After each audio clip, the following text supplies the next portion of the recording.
happened to predictability? The milkman, the paper boy, eating and TV. You miss your old familiar friends, but waiting just around the bend. Everywhere you look, there's a heart, a hand to hold on to. Everywhere you look, there's the voice of somebody who needs you. When you're lost out there and you're all alone, a light is waiting to carry you home. Everywhere you look. Metalheads. Hello. We're going to address the elephant in the room, or not in the room. As you've noticed, Shred is not here, and it's a little bit concerning because we have not heard from him since yesterday, and I have spoken to his wife and his family, and they are extremely concerned because he has a medication that he needs to take. I believe she said it was weed gummies and Coors Light, and he hasn't been home to take those, and so we're concerned that something's happened. He snapped. So, Shred, if you're watching, if you're listening, reach out, call us, because yeah, we have some concerned people. Anyway, who's here tonight? Who we got? We got Bruce. We got James, Toasted Goat. Who else? Fraser. Well, that's a fucking bummer. Evan, Paul Kai, our Hawaiian friend. Miss A, how you been? Ah, you caught me mid-drink. Fantastic. I did that on purpose. Oh. I'm doing good. How are you? Doing pretty good, you know. It's been a hell of a day. Oh, it's been a tragic day. It's been a tragic day. Yes. It was kind of it was cold, and we couldn't enjoy the last day of the weekend. So it's been a sad day over here at the in Jersey. Very sad. But that's all about to change because we have a very special guest tonight. And the reason I brought this guest on is because I think he runs one of the most controversial channels. He has a ton of hot takes, which you're going to disagree with him, or you could agree with him. I started out listening to this gentleman talk about records that, I mean, we're not talking underrated records. We're talking zero-rated records. Like, you have never heard of half of this stuff, and it looks absolutely horrible. And turns out that's why he loves them. And we're going to...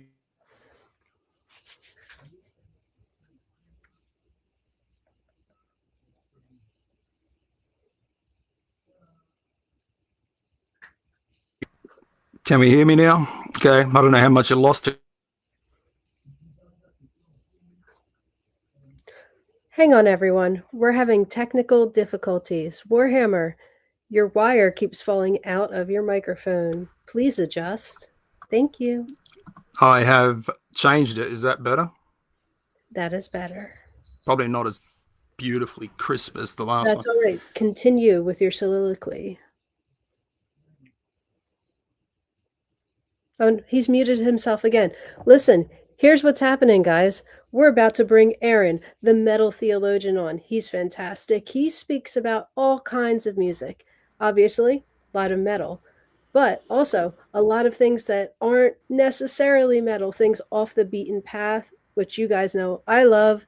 A lot of fringe music, and then, like Warhammer said, also stuff that's not even on anyone's radar. So I found a lot of really great bands through him, and then so many times he's been talking about something, and I'm like, I love that band. And Warhammer's like, who is it? And I'm like, it doesn't matter. Someone else knows who this is. I'm so happy. Oh, yeah. Are you back? I think so. Can you hear me? This is my third microphone, so you know I don't know what's going on. But yeah, Aaron, metal theologian.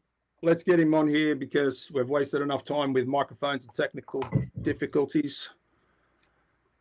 And let's interrogate this man. All right, let's bring him on. Wait a minute. Who are you? Hello. Aaron.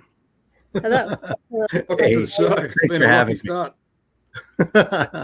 How's your day been? Has it been better than ours?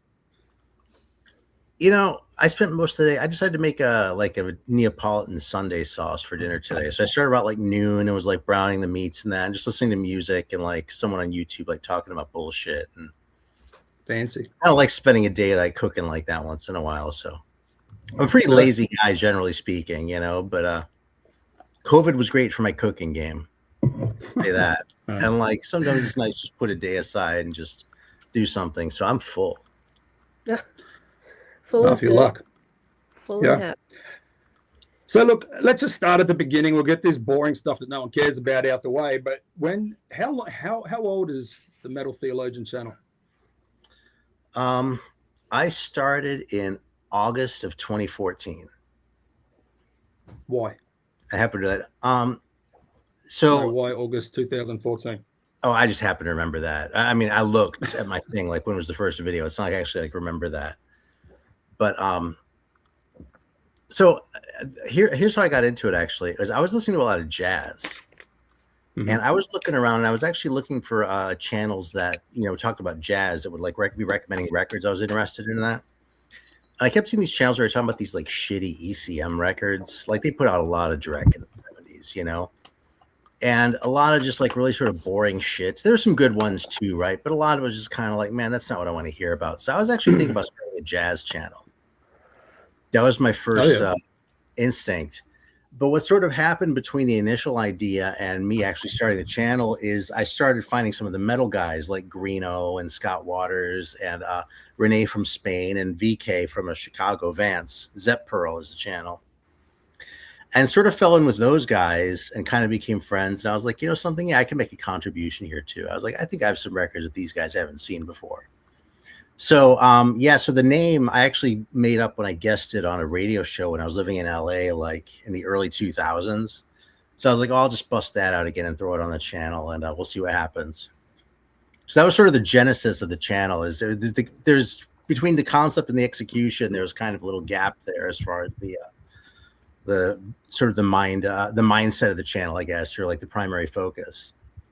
So I guess like jazz not being very metal, obviously, did it start out as the Metal Theologian or did it start out as the Jazz Theologian? Oh no, it started out as a Metal Theologian. And then like, because I got off that kick and I was listening to a lot of metal. And then, I've come back to it. I've talked about jazz a lot in the past too. So it's funny because I get a bunch of different people coming in and watching the videos sometimes. So going further back then, like at what point, I mean, did you have like one of those musical households where your parents, like, were they someone that played a lot of music or were they just people that had tons of vinyl but never actually played it? Neither. My parents, they both like to sing, and they were into that. Okay. But one thing I've sort of learned over the years is that like musicians and collectors are kind of two different types of people, and like I always noticed when I was younger, like you'd say to someone, you tell someone you were into music, they'd be like, oh yeah, what do you play? And I'm like, I don't play anything. I listen to records all day long, And a lot of times the people who like play shit have really bad taste too. I found, like they like with guitar players, they like shit like Yngwie Malmsteen and Joe Satriani. And I don't have any use for any of that crap. I want to hear songs. I want to hear personality. I don't want to hear like technical chops. You know what I mean? So, right. So where was I going with that? Yeah. So when I started collecting records, it was really, well, here's what I really attribute it to. So I lived in Germany for a few years in the 80s. And we first moved there, I was like 11, and I was just there with my dad at first, and the rest of my family came out later. And like I had a few hours every day where I was like in the strange place where I didn't even really know the language particularly. And I was just sort of hanging around the house by myself, like between the time I got home from school and when my dad got home from work. And I would just sit there and listen to music on this little like tape deck that I have. You know what I mean? And that was sort of like my friend during that time. So that sort of escalated from there. I mean, that was really when I started spending all my money on music, first tapes. And then, I started realizing the good shit was going to be on records. So I went into records eventually, and I've just kind of stuck with that ever since. I did do the CD thing for a while too, but I just sort of got tired of CDs. I just kind of felt like CDs are things are objects with music on them, but records are your friends. So yeah. I bought a lot of CDs when there were a lot of things I thought I'd never have a prayer of finding on record, like a lot of the German stuff. Like I got really into like 70s, like German, like psychedelic hard rock and prog shit for a while. I still have a bunch of that. But I was like, man, I'm never going to find that shit on record. Well, the internet like really becomes a thing, and all of a sudden I have all this access, and I'm like, yeah, I'd rather just have this shit on records. So I let go of all my CDs probably about 25 years ago now. Jeez. So records ever since. If the records were your friends, and jumping right into your meat and potatoes of your channel, did you have shitty friends?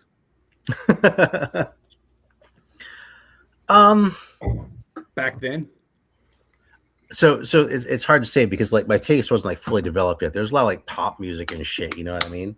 Like I had a copy of a Color by Numbers by Culture Club or something like that. And there's a lot of shit I wouldn't stand by today. So it'd be easy for me to say, yes, I had some shitty friends, but at the time I hadn't really like developed that whole sort of thing yet. That really came when I started getting more in like the private pressings. Mm-hmm. Which I want to get into, but this gets me. So there's a video that you have, which is about the, I don't know, but you mentioned the Spidey sense, right?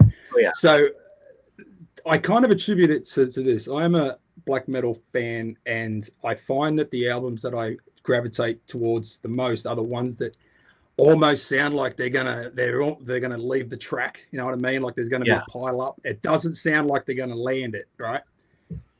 When you go into a record store, aesthetically, what are you looking for? Because there's no way that that fucking Childhood Ends was a band, or maybe you did, but like some of the stuff that you show is very obscure. Like, you're only really hearing about it on your channel, even though this thing's probably at this point 30 years old, 40 years old.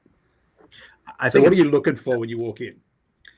I think it's funny that since Alan collects this stuff too, that we're both in South Carolina. Like you'd expect like California or Texas or a state with more population, but no, we're all like concentrated right here, I'm sorry, what was the question? Really, what?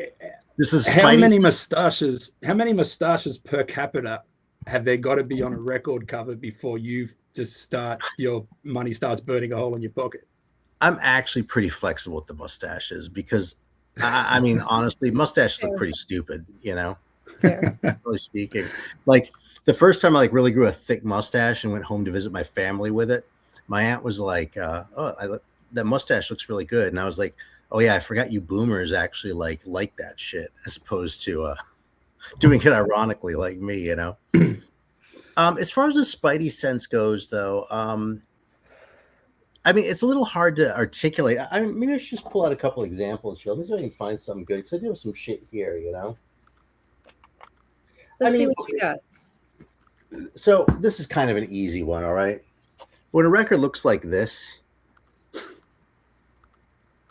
Zen Venom, this is a great record. It's an Australian record, actually. So maybe these guys are like friends of yours or something like that.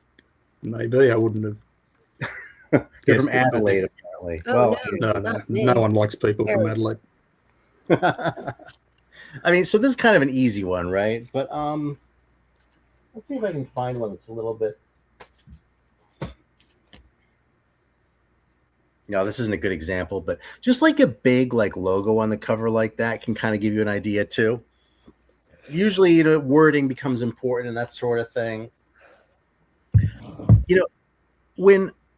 So it really happened with the private press stuff for me, because that was when I started first of all, just sort of hearing about some of this stuff like through forums online and that sort of thing. But it didn't take me that long to figure out that like I would miss out on shit if I only grabbed shit that I had heard of before. So sometimes you have to just sort of roll the dice, you know what I mean? And A lot of it's intangible. I mean, there are certain things like you can look at the instrumentation. You know what I mean? If the keyboards are too far up on the list, it might be more like an AOR type thing. You know, it's funny. I made a lot of rules when I was into like psychedelic music too. I made rules like no Beatles covers, shit like that. I don't know, man. There's a few thrash bands that should have made that rule. Huh? There's a few thrash bands that should have made that rule back in the 90s. Yeah.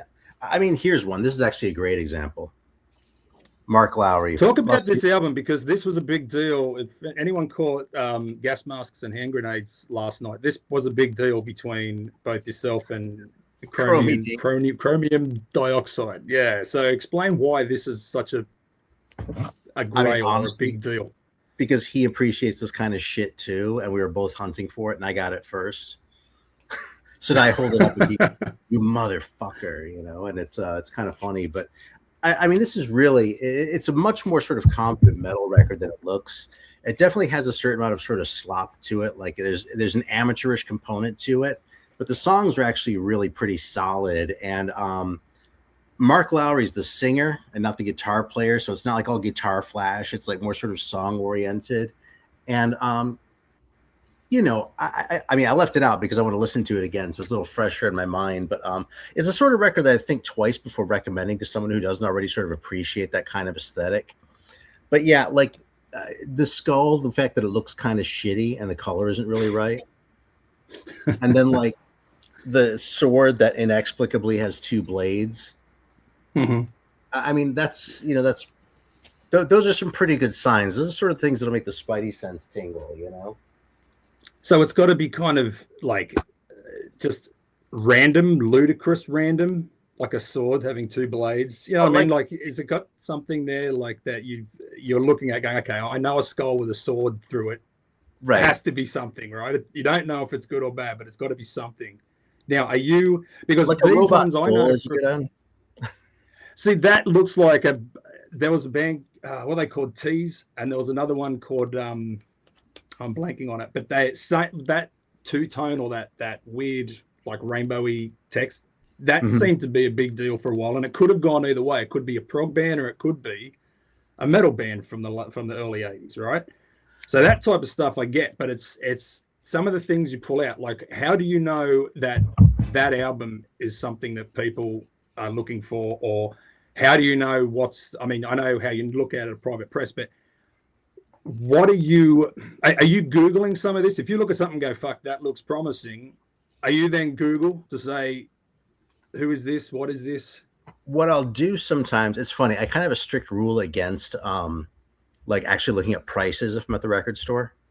But like I will look and see if something's a metal record, you know what I mean? If something's sort of where I go, oh, this might be AOR, but this might be great. You know what I mean? If it's one of those, and I'll look it up and sort of see how it's described.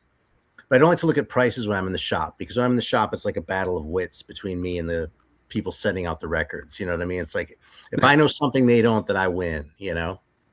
But if I cheat and look online, then I don't get any satisfaction from it, you know? Right. Okay. I mean, I don't know if you answer your question. It's kind of an ephemeral thing, you know? It's like, I mean, that's kind of why I call it like a spidey sense. It's just after a while you buy enough of this shit, and like you sort of see, like you sort of notice these patterns, notice there's certain sorts of themes or dress styles or, you know, whatever else. And after a while you go, you know, that might be worth checking out, that one, you know. And sometimes you get a clunker, you know, but a real clunker would be one that's like, oh, that was actually like, you know, a Magnum record or something like that. Where, and this isn't even, I don't like hate Magnum or anything like that, but that's like one of those bands where people our age got tricked into their metal records and buying them. You know what I'm saying? So that happens occasionally, but for the most part, you know, even if it sucks, you're not like completely on the wrong path, you know. And if it's a private press thing that nobody else has, it's still an interesting conversation piece, you know. You're like, what the hell at that point? So what's the appeal of getting something that didn't most of them probably didn't make it because they weren't good, right? So what's the diamond in the rough?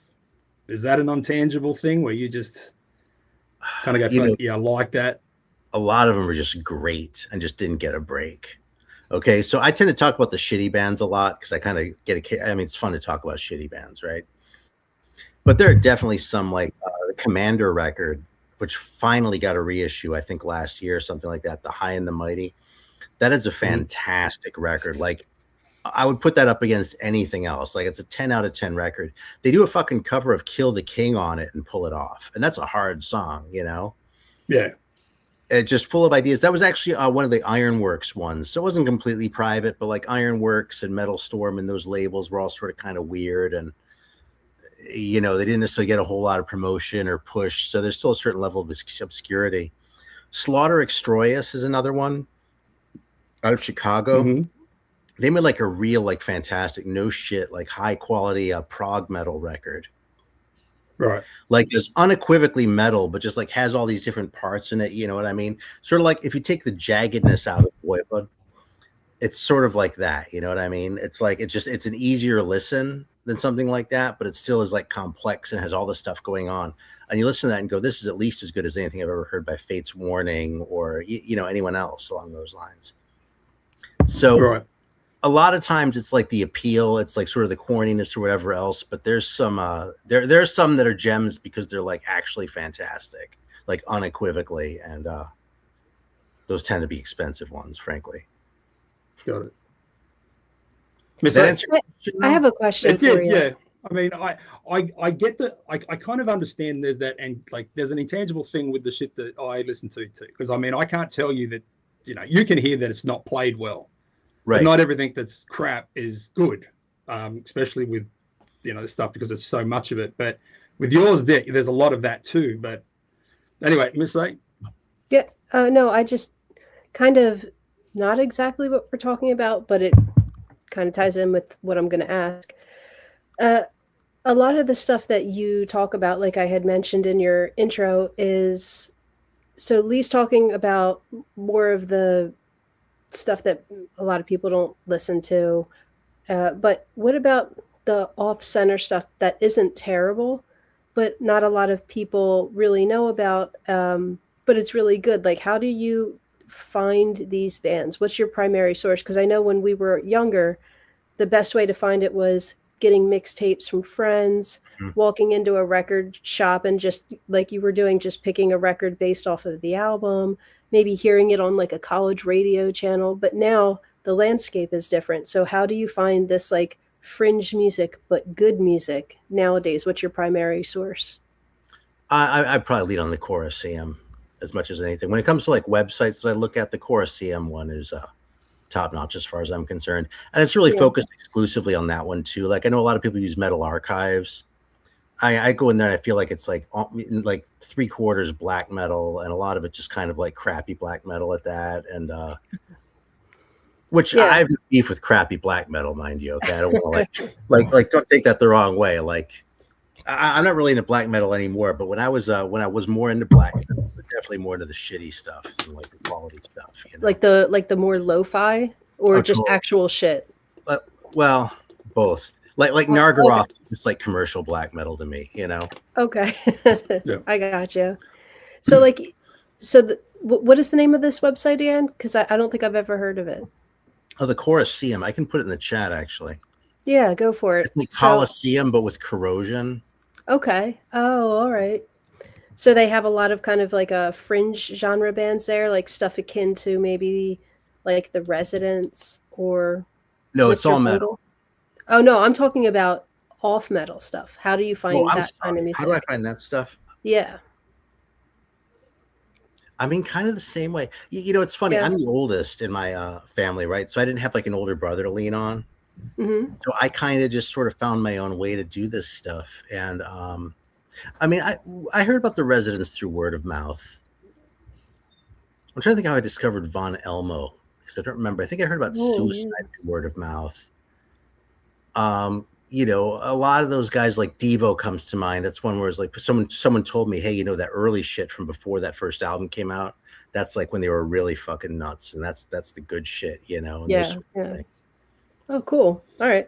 I just know like everybody seems to have a different answer for that. You know, some people say, oh, Pandora, iHeartRadio, Spotify, but it's always like a tech way now. There's not a lot of people that find it organically or through friends anymore, through recommendations. It's always some sort of tech component. So I always like to ask people how they find their stuff because it's always different, but it always is tech now, which is crazy to me.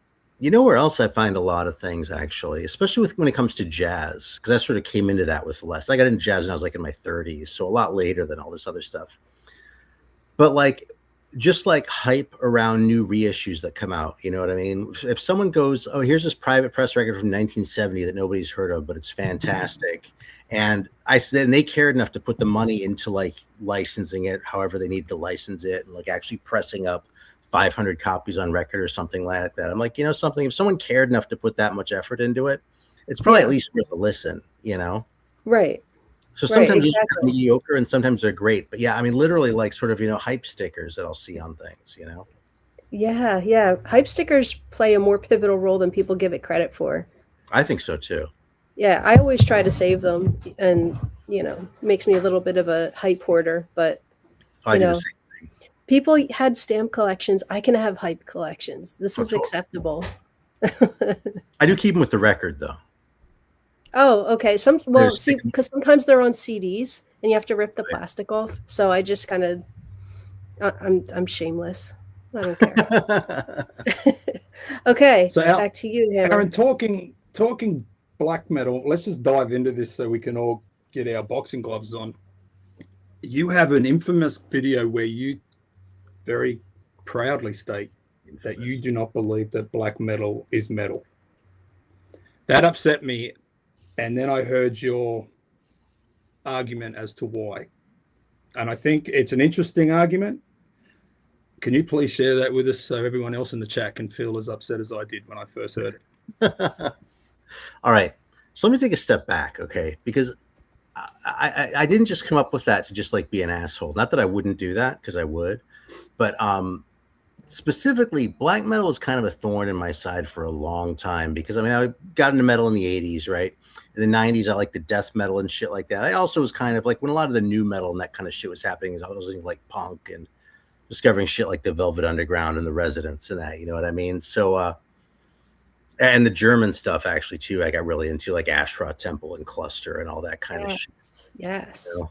Like Drosselbart, actually, to go for some of the more obscure ones, or My Solid Ground, or yeah, I love that kind of shit. Gila, another one.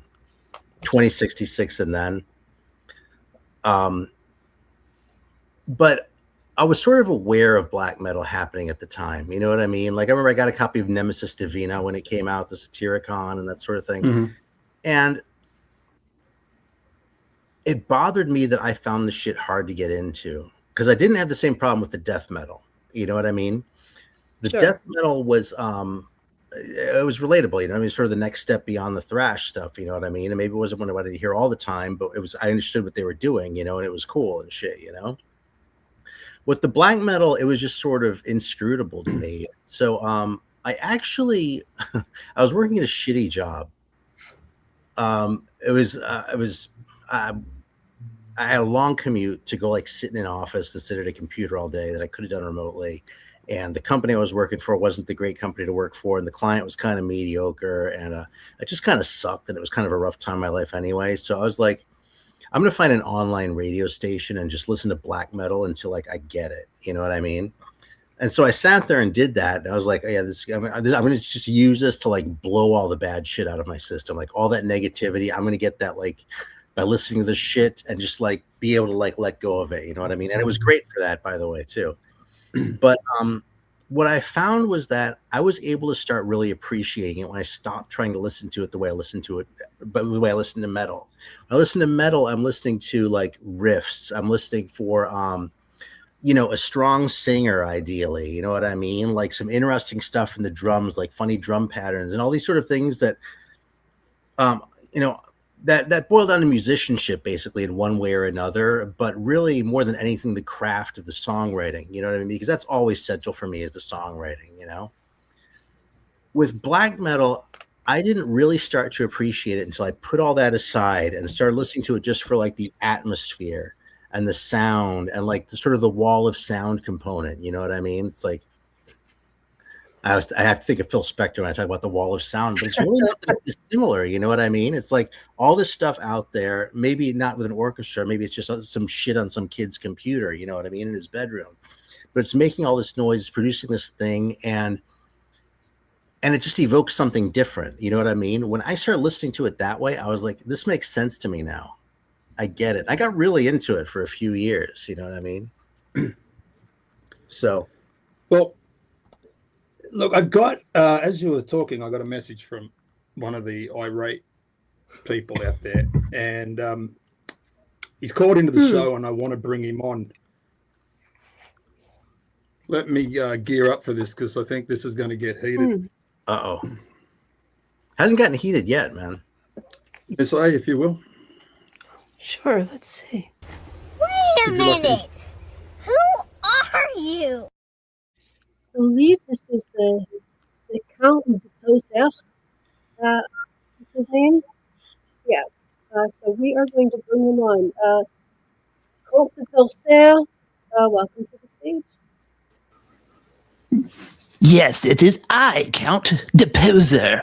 I have just come from a meeting of the Black Circle, of the Inner Temple, of the Arcane Triangle, of the obtuse heptagram of the Brothers of Black Dragon Fire, an organization, much like black metal itself, that your guest is just not elite enough to get into.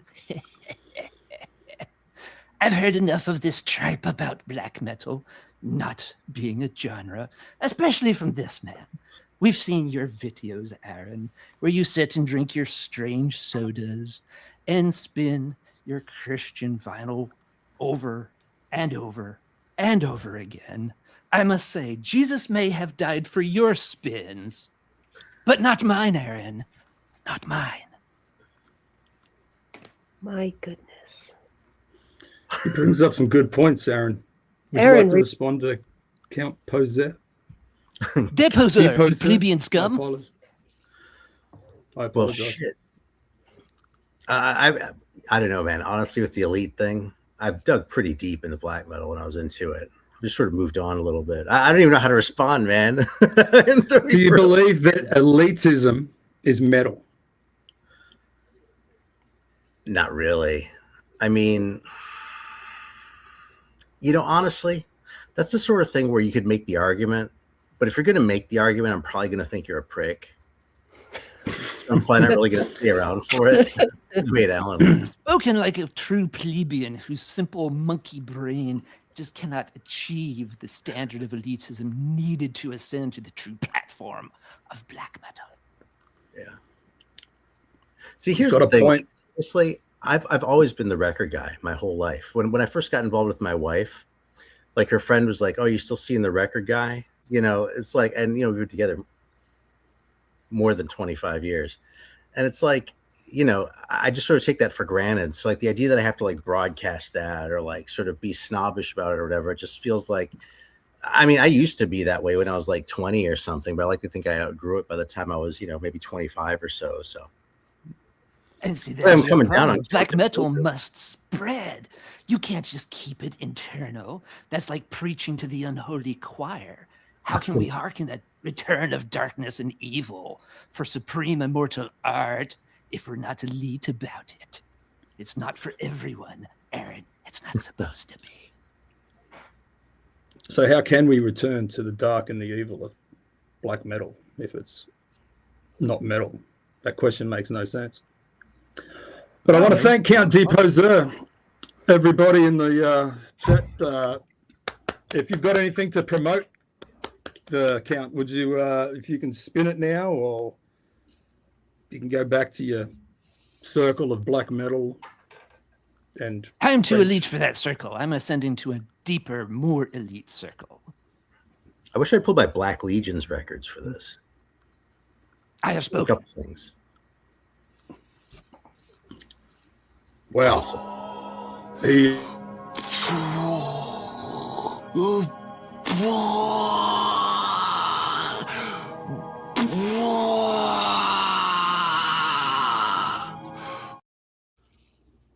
Look, I think my only only counter argument to that, Aaron, is that works for bands like the LLN, you know, the bands in that, and it works for, I would argue, Dark Throne and things like such, but maybe the Norse, the Norwegian type of stuff. But what about like when you're talking about you know, Impaled Nazarene, and when you're talking about Murdoch and you know, all those kind of second wave, or depending on how elite you are, second, third wave black metal bands, where there was riffs and there was everything that was metal. Well, it's not a hard line. Guitars. You know, and I'm only willing to go sort of so far, which is kind of why I introduced this in terms of my own experience, because it's sort of what I needed to do to be related to it. You know, I actually when I really got into black metal, I was coming off a big jazz kick, actually. I'd spent like the previous like 6 months just listening to jazz, and then like I listened to black metal. Like, oh yeah, I get this, you know? So, I mean, yeah, there are riffs there. And frankly, a lot of my favorite like black metal stuff, you know, is more like sort of riff focused and that sort of thing. But sort of from a higher level standpoint, I just feel like I didn't get it until I listened to it as its own thing. So put is it jazz like that though? Is jazz kind of like that? Is jazz more of a? I mean, I'm not a jazz fan, so I really don't know. I would love to be. I think there's some interesting. I would like to go. I think I enjoy the idea of watching a jazz band than I am buying a jazz album. So is jazz more of a, like, what's the appeal there? Is it the musicianship, or is it a feeling, or is it what is it? Oh, it's all those things, man. And you know, the ideas, I mean, it's not riffs for sure, but you know, it depends what kind of jazz. I listen to a lot of free jazz too. It's just kind of like open and, you know, anarchic and that. But lately I've been listening to a lot of more sort of traditional stuff too, like, you know, sort of late bop, like early hard bop, and like a lot of cool jazz, like the West Coast stuff. And a lot of that time, you know, there'll be the melodies, but also the way the tunes are put together. You know, like in a larger group, like the way they sort of play off each other. There's a lot made, I think, when it comes to jazz about sort of the interplay of people sort of improvising at the same time. But I think a component that's a little bit underrated sometimes is just sort of the textures that the band will provide while someone's soloing, and how that sort of gets passed around. You know what I mean? So you don't listen to black metal anymore at all, or is it something I really don't? I mean, you know, I actually bought a copy of Mayhem De Mysteriis Dom Satanas just like a few days ago. I was like, I kind of wanted to hear this again, and that's sort of a borderline one too. You know what I mean? That record has riffs on it. You know. If you think do you think that if there was no church burnings, that album would still be as good as it is? That's an interesting question. I mean, I like it, but would I have cared enough to check it out? Maybe not. I can't really answer that. You know, one thing back in the 90s, even before I really got into black metal, I did have the presence of mind to see these bands when they were coming to town. So I saw Mayhem at a club in like 1998. Yeah, I saw Emperor around the same time, and a couple other bands like that too. So it was pretty cool. I saw Vader. I saw Marduk at least once. I think I saw Marduk with Deicide, but I'm not sure about that. But yeah. So I was curious, you know. Yeah, I mean, it's an interesting point. I don't think that you're entirely wrong. I look at some of the, like, obviously, you know, I'm not really listening to the newer stuff either, but I think that's a very valid point, that I think that without the atmosphere, even the more, you know, the Marduk type of stuff or the Impaled, like, I think there is still an atmosphere that needs to exist, because they still, the stuff that really anyone cares about still has the icy cold tag attached to it, right? And that isn't a riff, but look, moving off that, the other thing which I think is an interesting topic, which I think more people in the chat might be able to relate to, is your speed metal versus thrash metal debate. So what's your stance on both of those genres? Well, you know, let me take a step back on this, because it kind of applies to both these questions to a certain degree. I was thinking about this. Have you ever noticed, I remember I was working with someone who discovered this, and he told me, so have you ever noticed that, like, if you open up Wikipedia, like you click the first link, and like whatever page it takes you to, you keep clicking the first link, eventually it'll take you to philosophy? Pointed that out to me, and I was like, well, why the fuck is that? And I figured out it's because because early in Wikipedia articles, it talks about sort of broadly speaking what something is, and in doing so, it says what sort of a category does it fall into. And categories sort of came out of like really early philosophy, like Aristotle. We're talking. I told you I was going to talk about Aristotle. So you warned us. Yeah, well, when I was reading the category, this is a long time ago, but reading it's a book called like The Categories by Aristotle, and you read this. And he's saying, like, in his really sort of boring, like, lecture notes type of way, okay, well, there are three kinds of animals. There are fish and birds and mammals. And, like, underneath the birds, there are these kinds of things. And he's going through, and, like, some of it's, you know, you're like, yeah, that's obvious. And some of it, you're like, yeah, that's kind of not really, it's not exactly a modern take there. But the light that really went on for me reading that was that someone had to come up with this shit. You know what I mean? Categories aren't something that exists in nature. It's not like this sort of sui generis thing that we discover. It's something that we make up as sort of a mental crutch, as a way to sort of understand things, and as a way to take like the vast amount of information that we get from the world while we're just awake and like process it and deal with it and organize it all so that we can make sense out of it. You know what I mean? Sure. So I think that's very true when it comes to musical genres. You know what I mean? It's like we have these sorts of things, we have names for them. A lot of the names suck. Some of the names are great. Like I think crust is a great name for a subgenre. That's probably my favorite. I think some are really inappropriate. Like I really have a problem with the term horrorcore because it tends to apply to rap, and like it's hard for me to see rap as any kind of core. You know what I mean? When it comes to metal that's played fast, at some point I noticed that people would talk about some bands as being speed metal and some bands as being thrash metal. And I mean, when I first started hearing those expressions, I didn't really think about it much. I was like, okay, that's basically, they're talking about the same thing. But then people would try to sort of talk about like specifically like getting down in there, like what constitutes this versus that. You know what I mean? And I noticed that there was absolutely no consistency when people talked about this kind of shit. And like, I mean, to the point where there'd be situations like I'm talking with this guy and he has one idea of where the line is between speed and thrash. I talk with another guy and he'd have a completely different idea, but then if they talk to each other, they'd agree with each other. And I'm like, okay, this is just completely fucking arbitrary. No, honestly, I have in my own head an idea of what speed metal is versus what thrash metal is. To me, speed metal, I think of something that's clean and speedy, but like really sort of precise. I think of a record like Kill 'Em All. You know what I mean? When I think of thrash, I think of something that's sort of sloppier, rougher around the edges, still very fast, but like more sort of like a punch in the, I don't know. I don't have the metaphor at the tip of my tongue. So just forget about that one. But I think of a record like Bonded by Blood.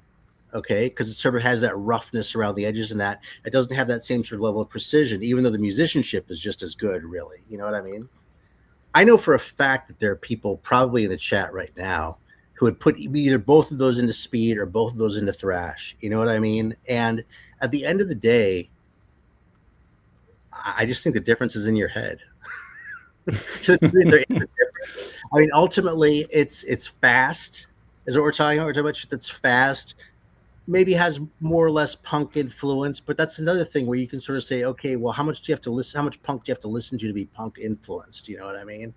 And how much that has to show in the music. And you know, it's just a fool's errand, I think, to try to tease out these nuances, especially when you go back and say these categories don't really exist. It's something that we're making up for ourselves to sort of be able to process the shit. So if someone tells me this is a thrash metal record, that's useful information for me because I have an idea what it's going to sound like when I get it. If someone says this is a speed metal record, that also gives me an idea. Is it a different idea? Not necessarily, but to that degree, both those expressions are useful. You know what I mean? Mm-hmm. So from that standpoint, I think that these things are useful terms, but I think when you really try to get in there and like gatekeep the nuance between these things, you're kind of beyond a certain point, not really kidding anyone but yourself. So do you think speed metal like was maybe a self satisfying label that maybe bands, I remember Megadeth kind of gave themselves that tag after Rust in Peace. Do you think it was more of a thing to say where, we play fast instead of it being an actual defined genre? Like, I think of like Venom, where the guy came out and said, "Yeah, we're black metal, we're death metal, we're thrash, speed metal." He just say all this shit. You know what I mean? That's sort of like that. You know what I mean? I mean, I think that means yes, as far as your question goes.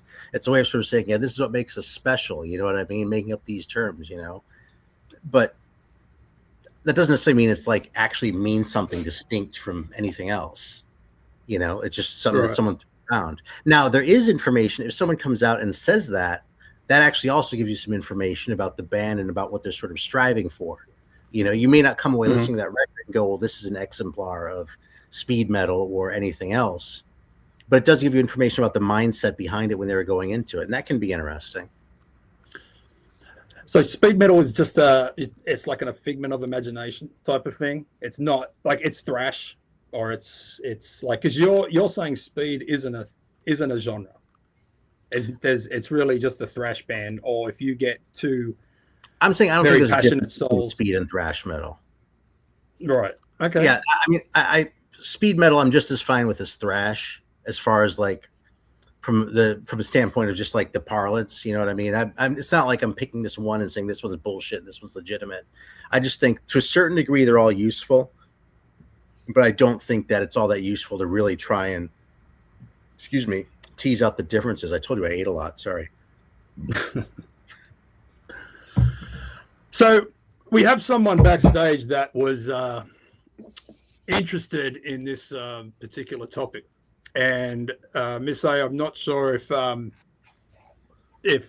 want to have a look and see if he's ready to come on and state his case for the courts.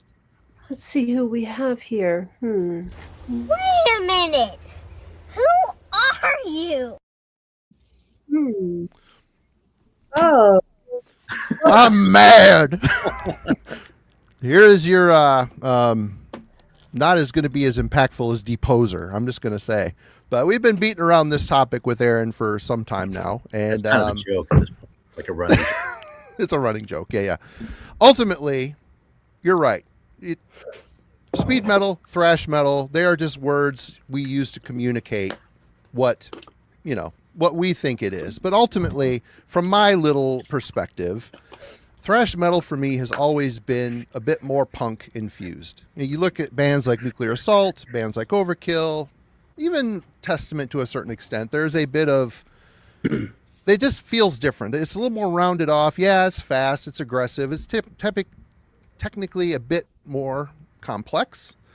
But then speed metal, I mean, if you look at albums like Skeptic's Apocalypse by Agent Steel, Walls of Jericho by Halloween, you're not calling both of these records thrash metal records. You're not, because it doesn't fit within that mold. The speed metal thing for me is more of a feeling. It's more of an aggression. There isn't any punk vibe there. It's more inspired by heavy metal and just supercharged up. Also albums like Mind Wars, yeah, that could be lumped into thrash, but there's just an intensity that is a bit different than the thrash metal intensity. Also other albums that I would consider in the speed metal genre would be like Violence and Force by Exciter. You can't call this a thrash metal record. You can't. And you can't really call it, straight up heavy metal. Yeah, that could pass, but there's a speed and aggression there. There's like a From the Streets kind of vibe.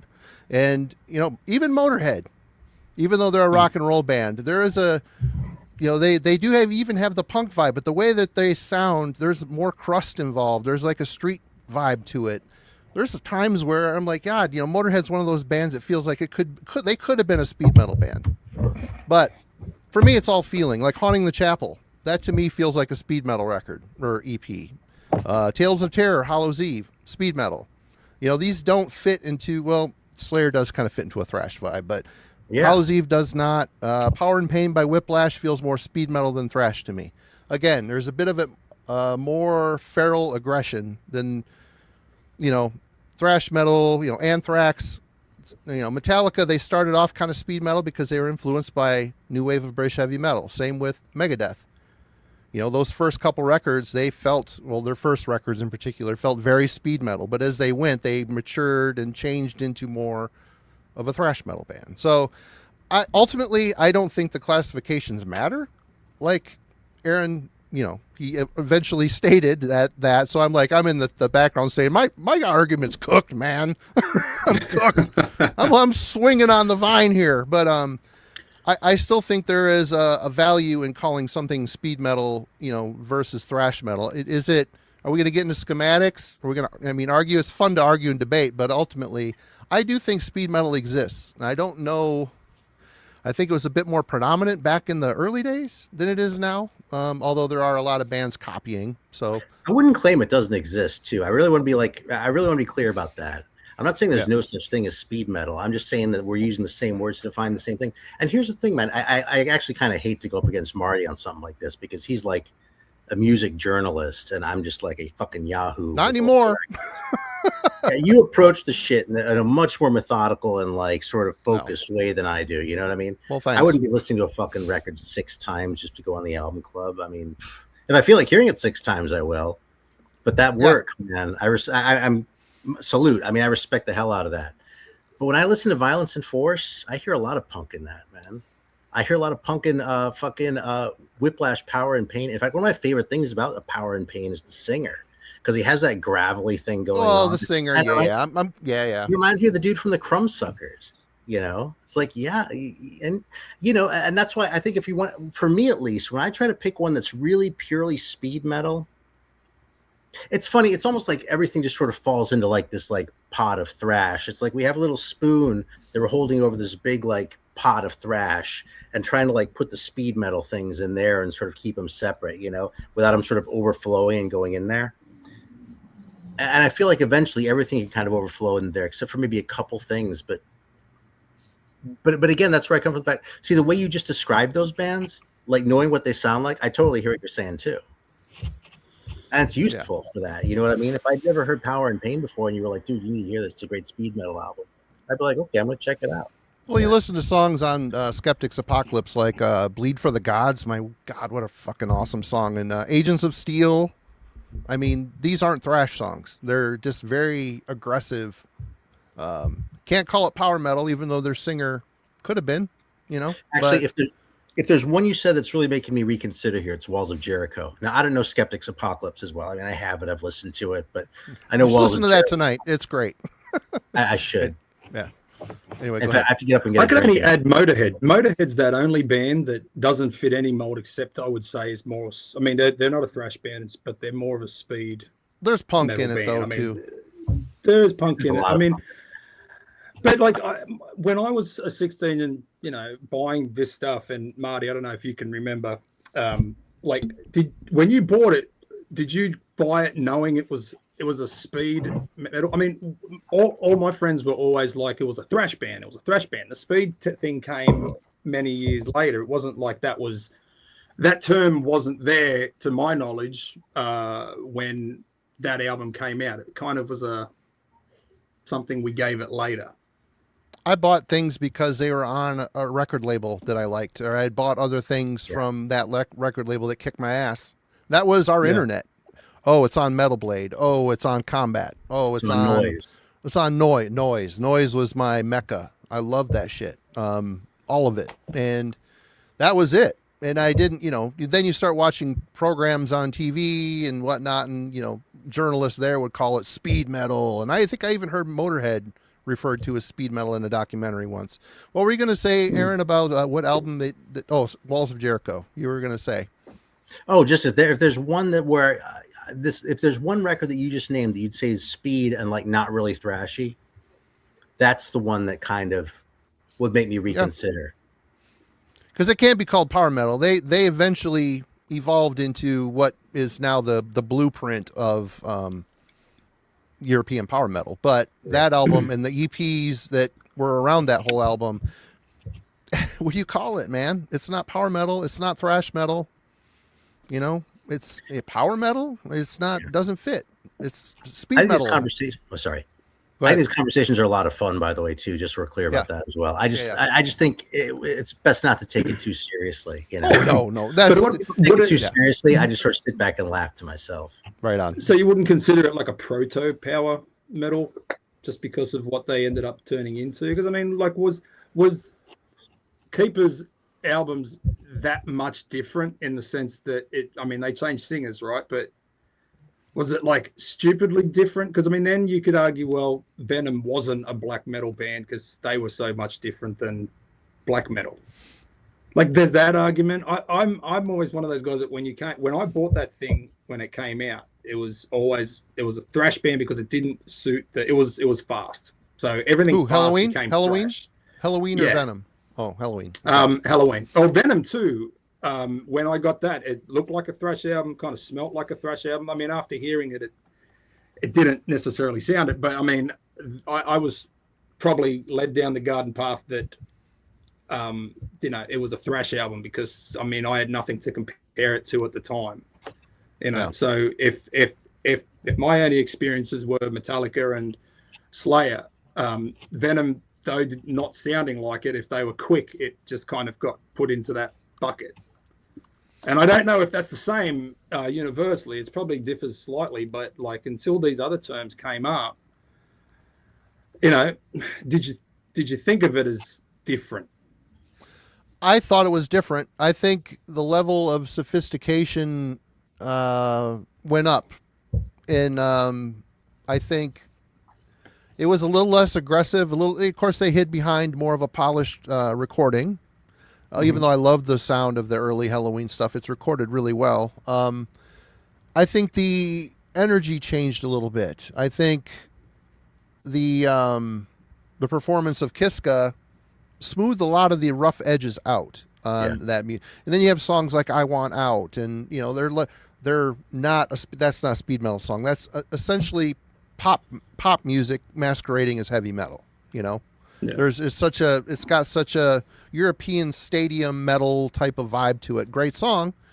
But the good thing about Halloween is as they've gone on, they still maintain there's songs on newer albums that sound like, oh, there's some speed, there's hints of their roots are still in their music, which is very cool. But yeah, I mean, there's, the conversation is meant to be white or black, but there's, like in life, there's a lot of gray area here. And again, it's all for the basis of describing something to a buddy. Like, oh, you need to check out it's a killer speed metal record. I mean, if you know the person, if I were to tell Aaron, it's a speed metal, he would, knowing me and knowing the shit I've spewed about the whole topic, he would know where I'm coming from in that department, But to gatekeep a genre style, it's how do you do it? You just can't. Everybody listens and processes to the same piece of music differently, Yeah, beyond a certain point in that conversation, you're just talking about your own like internal mental states more than about the records. Yeah.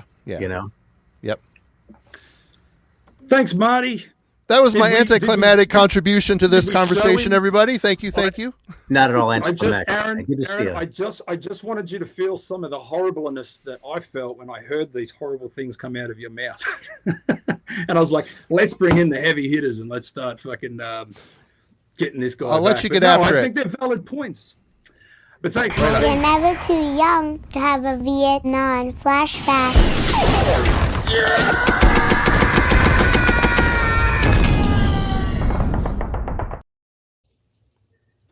Actually, Aaron, before we go on, I've just gotten a message from Shredbeard, and I believe he wants to explain himself, Miss A.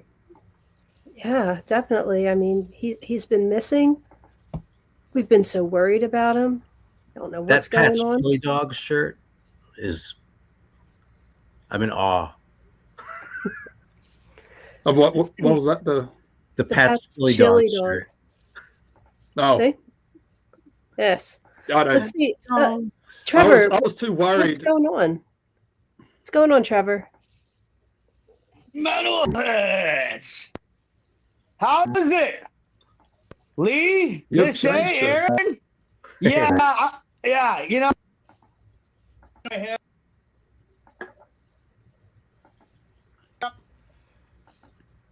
Can you see me? I can see you. No. You're good. Can you please start Hold on. again? I need to hear every word of this. I think I'm a big everyone's. star now, so we have technical difficulties. Hold on, I gotta get my. What the agent? There you go. My cans don't work. You're good. 1 minute. You're can't good. hear you. I thought it was can't hear Bootsy Collins there. you. This piece of junk. Wow, he looks like he's somewhere really fancy. I don't know. Yeah. Come on. So guys. Shredbeard, where are you? Everyone's worried. He can't hear It you. works if you put your ears He back can't on. hear you. I figured that out. That's all right. In the It's an meantime, amazing show, ladies and gentlemen. What Hi, No, the Matt. that's hell? let's do something in the meantime. How about that?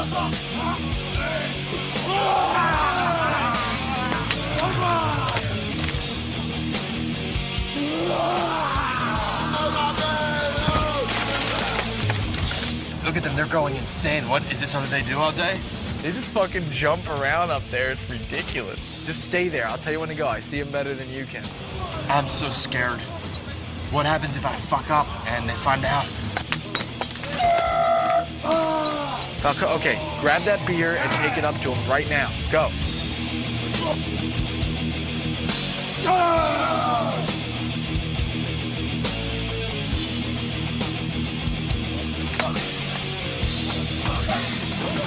No, wait. It's got beer. Hold on, guys.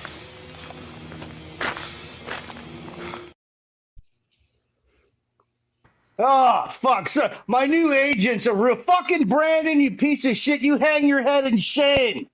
Brandon. I'm trying to be more professional. You fucking Who's Brandon. Brandon? You know? Brandon's a fucker. My new agent. I've Agent? left the show. Whoa. Yeah. What I thought agent? I was- Yeah, I'm What are you not talking coming about? back. I'm not coming back. No, What? you guys, this is yours. Have it. I've hit the big time. Can't you see? I am in Los Angeles, California, in the lovely Hollywood Hills, at my new girlfriend's hotel her mom and dad own. She's so fucking hot to you guys. I felt a little bad for the kids when I left, but you guys are doing such a good job, and the fame's just got to. I had so many agents reach out to me after last week's show. I had to rush down here to Universal City today. I got a couple meetings downtown LA tomorrow. Got my binocs out just in case, I don't know, who's going to be following me down here. So I got the binocs out in case I need to keep an eye out for some psychos or maybe some family members that may or may not be trying to track me down. So don't tell anybody So where I'm at. Let me get this straight. You've left the show to become a movie star. Is that what we're being told? Wait, you've left your Movie show, star, you've left porn your family, star. you've left everything? Oh, hang on. Let's get Yeah. priorities. You left the show, Mm. and then you left your family. Yeah, kind of. Yeah, I left the show first, and then I left my family. I actually Oh my stole my God. wife's car. I mean, I didn't steal it. I borrowed it for a little while to drive down here today. So that's why, I couldn't tell anybody. It's been a really busy week. A lot of drama going. Hi, Aaron. Good to see you. Sorry I couldn't be here, to do the interview with you. It's all good, man. I was really looking forward to doing a soda. Go ahead, Lee. Yeah, what? What the fuck do you need? So, I mean, we were talking to Mrs. Beard, and she sent us a photo. Miss A, have you got that photo? I don't know if you want to react to this. If Sure, you put it up sure. on the screen. Yeah. Who are those people? Those are your children, Oh, Shredbeard. man. I just saw them hours ago. They don't look so happy, but they should see their new stepmom. Where did they get a look at her? Huh? I mean- So And what we're she- looking at is two very upset children holding a picture of their father. And Yeah. Wait, hold on. it's- There's another one. This just came there's in. another one. Yeah, let me see. What are they doing to me here? Oh, my God. Who puts Oh, stuff up my like this on God. the internet? Look This at is these why I poor had to leave. babies. Look Yeah, at look them. at pack your bags, kids. We're going on a guilt trip. Dad left the Oh whole my family. God. You're going to leave them behind for Hollywood? Why? Absolutely. That's Look. ridiculous. Just It's look out Hollywood. there. Look out there. Look out there, everybody. Can you even see it? Actually, I can't see if you can see that. Look at it. Look at the hustle and bustle out there. the limelight, if you will. You know, I'm disgusted. I have a lunch meeting repulsed. tomorrow down at the Rainbow with a few people. So you said you've got a new girlfriend? Have we got a? Oh yeah. Oh, you sent us a photo of your new girlfriend. Oh. Things happen quickly these days. Okay. I don't even want to open this. I can't believe you've left the show and your family. Now you're sending us pictures of your new family? That's about the yeah. You're I'm a that piece of arrogant. shit. You're a I piece call of it shit. metal bin disease. I'm just very No, arrogant. You quit. And pompous You quit. and- Here you go. You piece of Oh, shit. good This is what you try. got. Oh, Jesus Look at that. Christ. Look at Oh, this my young man. God. You have Oh. worked fast. You have a new girlfriend and a new baby. Have we given this baby a name? No, not yet. Maybe the The chat should baby name the doesn't baby. even have a name. No, the baby was born Jesus 5 minutes Christ. ago. That was the born surrogacy through Nicole Richie, actually, though, because we Oh didn't my want to destroy God. Paris's. Ah. So yeah, So, Aaron, your I wanna parents put me vomit. up in this sweet Aaron, wait. hotel. Yeah, wait. Can I need Aaron to chime in. He's left his family. He's left the show. He's got a new baby. He's obviously got a new wife and a new location. Have you got any thoughts on this? They have really good Coke in LA. Yeah. Wow.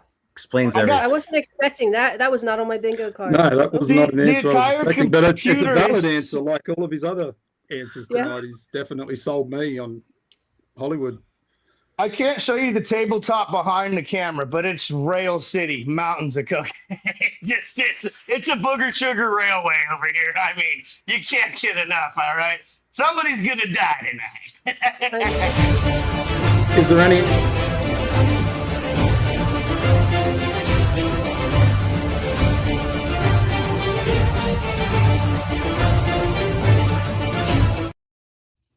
That's right outside your door, right? Yeah, that's right. So that's about 30 floors down and a block over, but sure. Yeah. That's not So the same any thing like crack. regrets? You know how they make crack? They take cocaine and they cook all the fun out of it. Yeah. My buddy Daryl was a crack dealer. I knew all about that. Yeah, that's tough business. But crack is whack. Don't do crack. Do coke. That's what Aaron's trying to say. Gotcha. So what do I say to these kids? What am I going? What do I tell Mrs. I Beard? don't know, Uncle Warhammer. That's up to you and Auntie Miss A now. I mean, I don't know if they're going to be contacting you guys much. I mean, I'm mere hours away, but they have all your. I left you guys' contact information, all the Fomorian passwords, bank account info. I'm not going to need any of that. I mean, as you can see, I'm 75 stories up in the air, just living the dream in the pimp house, we call it. Paris's hate it pimp here. house. I can't stand you. Well, yeah, well, Well, you look, know, this they, disease is rough. The fame, once the fame gets in here, it's hard to let her go, guys. I'm a real asshole like that. I'm a fucking. You are an just- asshole. You're an epic just asshole. I'm taking fucking- you off the screen. Go fuck yourself. yeah. Go fuck yourself. Shred, What a you're a piece of horrible shit. person, but I kind of believe respect I respect the bling. Well, so there you have it, folks. He's become a movie Well, that was star, just and he is no It's longer on the horrible. Fomorian thing. That's So terrible. anyway, Aaron, outside of music, do you know anything about outside of music? Are you a fan? Like the Outside of Shags? Yeah, like something like the Shags. Is that something that you would walk into maybe not the Shags, but a band that's like that? Is that something that holds any type of interest if it was metal? It's funny. Well, even without being metal, I got really into the Fugs when I was like in my late teens. That might have laid some of the groundwork for some of the metal that I came to like. I still have my Fugs records too. Those are great. I went on a little kick just like a few weeks ago. I was actually in New England. I was hanging out with my younger kid, and I was like, we got to listen to the Fugs right now. I never heard of him before. He was like, "What the fuck is this?" And I was like, "Well, wait, you think the Fugs are bad? Well, you hear the Gods, So, I have to mute So myself. I'm spending time with the Shags, honestly, but by the time I became aware of the Shags, I was kind of like, I have some records like that. Patty Waters was kind of another one, although maybe she was a little bit more of an artiste. The Shags. Is there a were metal equivalent? awful. Yeah, the first Sodom EP. In the Sign of Evil, which is why I fell in love with it when I first heard it. No shit. I mean, because I was around back then, but I wasn't. I was aware of Sodom in the 80s. I didn't really start listening to him until like, the early 90s, early to mid 90s. And the first time I actually listened to In the Sign of Evil, I was like, holy fuck, this is like if the Fugs made a metal record. I'm all in. And that's why I like the other shit of theirs that I've heard, but that one kind of stands on its own as sort of a monument to how glorious shit can be. I'll be right.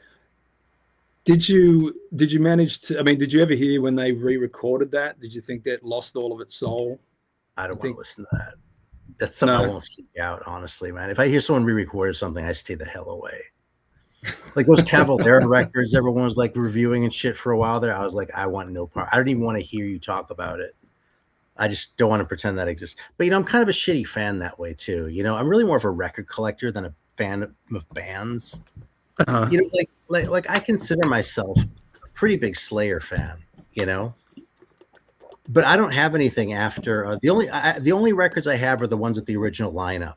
So I have everything through Seasons in the Abyss, and then I have Christ Illusion, and I've never owned most of the other ones at all. I think I had Divine Intervention at one point on CD, but and it's that way with a lot of bands like Iron Maiden. The last one I have is Seventh Son of a Seventh Son, and no, actually that's not true. I lied. I did get a couple of the later ones. So I wanted to see if I could hack like the bad ones, the Blaze ones, but that was kind of a different sort of experiment to see if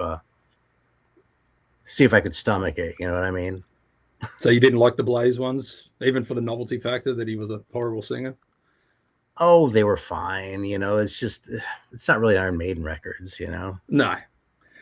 Talking of which, the chat doesn't know this, and Aaron, you were obviously contacted a few weeks back, and the idea for this was because I respect yourself and I respect Alan, and I think both of you, I thought getting the two of you together would have like some world implode on each other just so we could see the battle.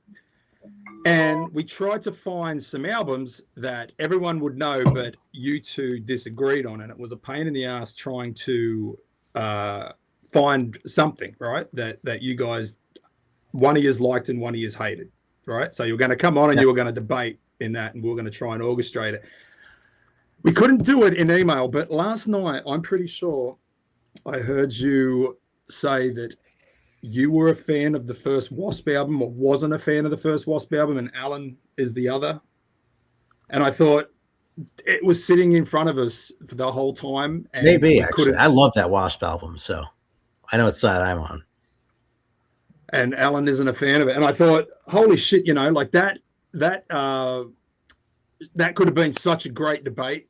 And it was ruined on Jeff's 60th birthday. And if you haven't seen that stream, that's a 24-hour stream that Jeff, I think he just finished it, where and that's the other question I do have, and I want to play. I don't know which way to go. Aaron, do you need to take a piss, because we can play a song, but I just want to ask you this.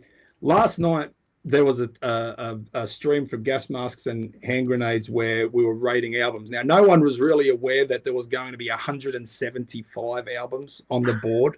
Yeah. And there was going to be 6 or 7 tier levels where the first 6 were almost exactly the same, meaning there was one that was like, and that's shit, right? Right. Did you find that tier system at all explainable or understandable? And did you think that game was rigged? Okay, so yes, it was clearly a little bit rigged, especially like as the evening went on and Jeff asserted himself more and more. And yes, those tiers were also complete bullshit. The thing is, those tiers were kind of, again, like this, it can be bullshit, but still be useful. Those tiers really kind of reflect how I organize my records, like as far as like in my head, not like on the shelf, you know what I mean? But it's like they're the absolute godly, like 20 out of 10 ones, you know what I mean? They're the ones that I absolutely love that are 10 out of 10, that aren't quite at that level. Then there are the ones that I love that I can't quite call 10 out of 10, but I still love them in spite of some flaw or something. And then there are the ones where there was like, I think there was one or two more in there, but then there are the ones where like there's some cracks showing, but like I still really like them a lot. And then there are some that I just think are kind of crap, you know? And so from that standpoint, that tier list was actually kind of perfect. It kind of reminded me of the Spinal Tap. Why don't you just have 11? Like, it just didn't make sense to me, because for the people in the chat that didn't see it, it was like A, really, really, really, really good. B, really, really, really good. C, really, really good. There was no nuance between them, really. And if you weren't ready for the mindset of Jeff, and now we know yourself, that's really hard when you have something that's like what was the White Snake album, which I loved and I wanted to push as high as you can, and then you have, that was fucking hilarious, dude.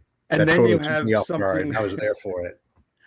But then you have something like what was the one album that went like under it, and that everyone's arguing? Well, you can't put you can't put fucking Metallica under Whitesnake. It was something weird. It was like a band that obviously there's probably way more people that love it, but these tier systems are kind of bizarre. But the point of it was that the tier system didn't make any sense except to Jeff. And if you put those albums in any tier that he didn't agree with, well, your vote was vetoed and it went into the one that he agreed with. That was the whole game, and it was you found out that a democracy doesn't exist if Jeff was ever the president. That's funny, man. Let's play a song, give everyone a breather. Aaron, the Child Saint. Is it Child Saint? That's our first one that it sounded a little dicey when I got it. All right, you guys ready for some music? Yeah, look, I want Aaron to explain. Does it have a story at all? What's the song you're going to play? Well, Child Saint, I mean, I just really like the song. It was served in the front of my mind. I actually played that in my last video, so if you want to pick something else, my feelings won't be hurt. But no, I don't think anyone in the chat even knows who this band is, because I didn't know who they were. Yeah, supposedly Dave Mustaine wrote the main riff and let them have it, and then came back a few years later and took it back, which does sound in character to me. But yeah, most people will probably be like, hey, this sounds like Hangar 18, but this song's a lot earlier. So do you know what year it came out? Shit, I don't know, man. Let me check. Hang on. Just off the top of your head. 84, 85, something like that. Right, and what, Rust in Peace is what, early 90s, correct? Yeah, it's 90, I think. Yeah. All right, let's play this song, and you guys can be the judge, and we'll come back in another chat. Okay. Hang on, I'll check real quick. Wait. Oh, you're going to check? We're going to get the actual date? Going to get the birthday of this record? 88. 88. So still first. Still first. Yeah, because Rust in Peace was 90, right? 90 or 91. Can't remember. All right. Great well, record. Incoming Child Saint. Let's check it out. All right. I'm just getting another drink. I'll just be a sec. Gotcha.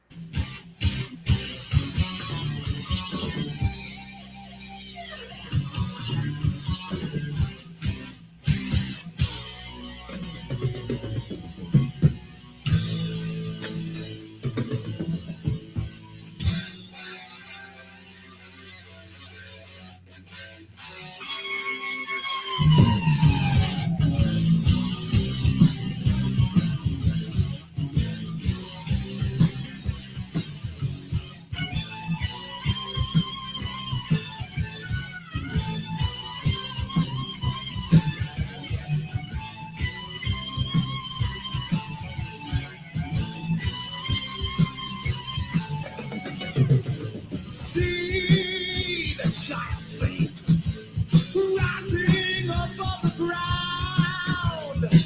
For all the lies that you believe, the modern day prophet is found.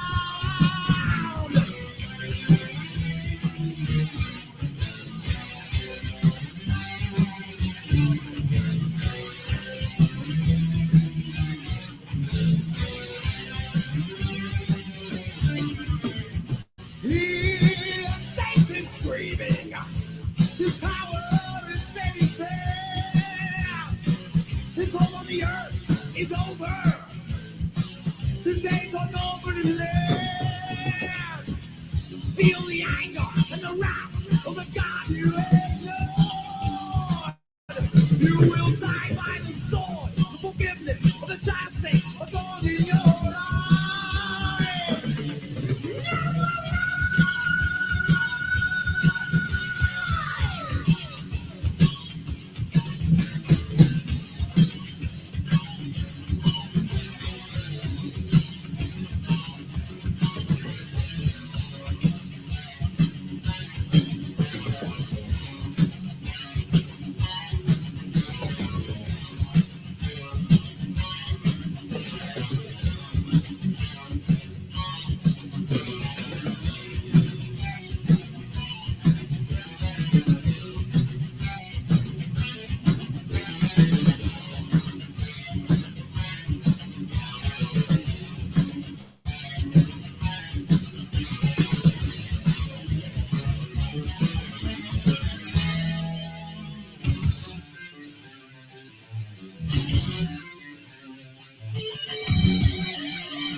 See the child saint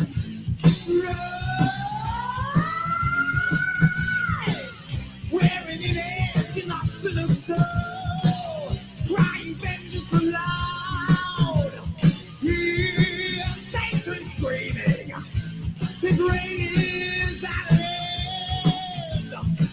His mortal body is buried, his soul back to hell we will send. Feel the anger and the wrath of the God you ignored. You will die by the sword for forgiveness of the child's sake, for thorn in your eyes.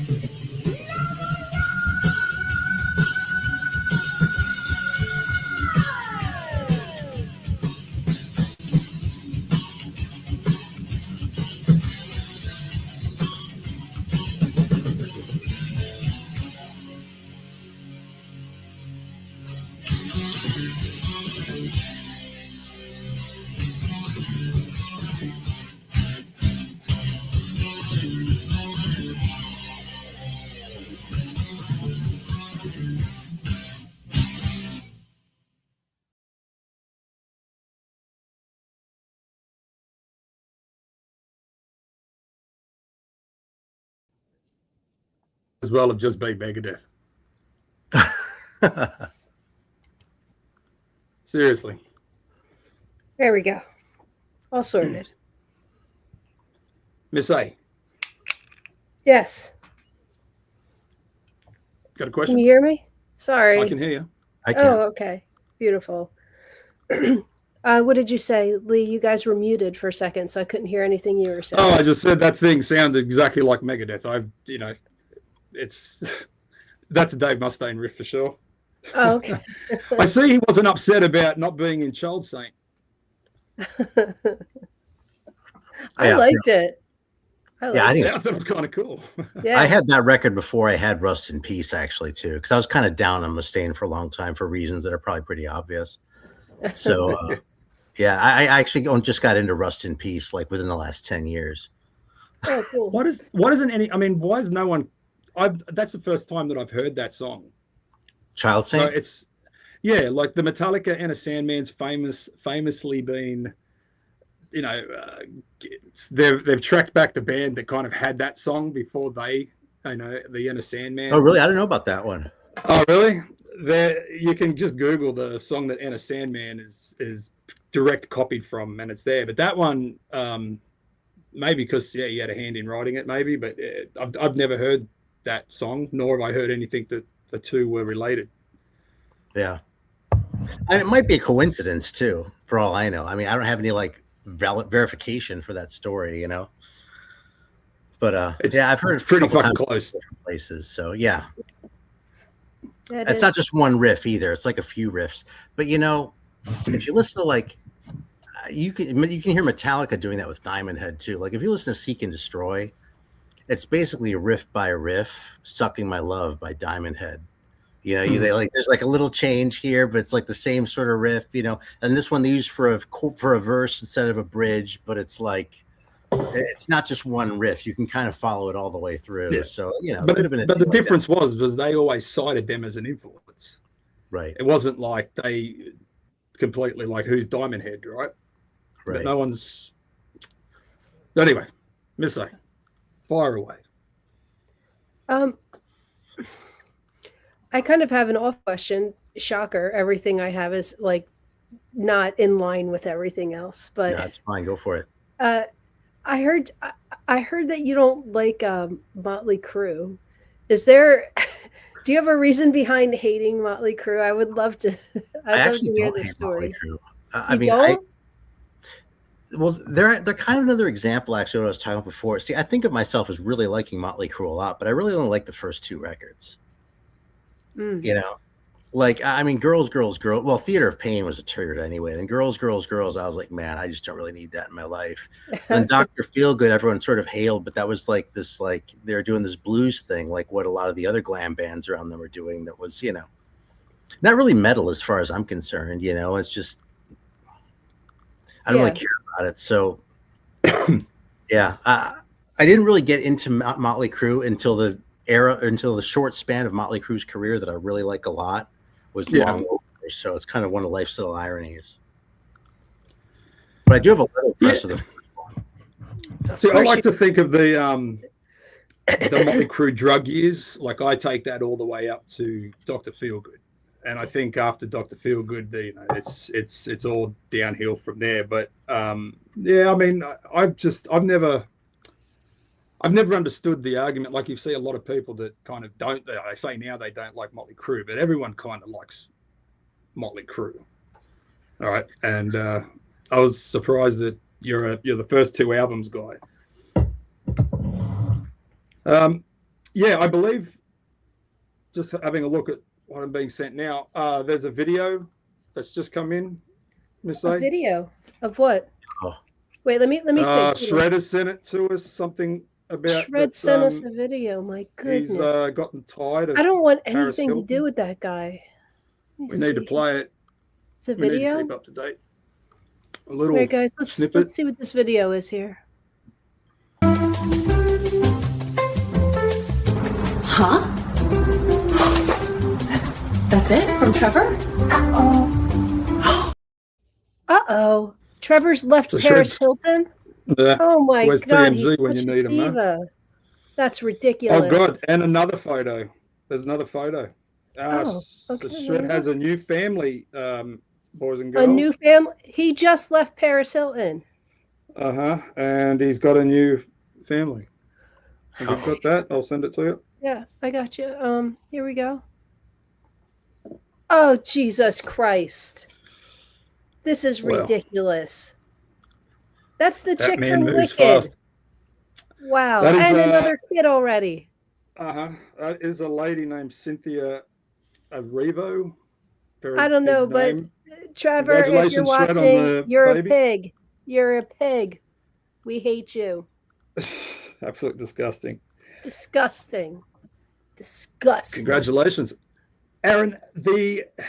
I got these 3 questions. You know, have you ever like had an opinion on something you know nothing about? Because we're going to do that right now. All right. All right. Are you aware of the band Arch Enemy? Just by name. Just by name. So I think it had the Carcass guy in it. Yeah. So my argument with that, without hearing a lick of their music, is it's funny that there's been female singers like that. They had the male, and then they went straight on to female singers, and they've lost 2 female singers and found, you know, singers to replace. But they've all been ladies, and they've all been highly attractive. And I'm like, what's the odds of finding 3 really attractive ladies that all can sing death metal?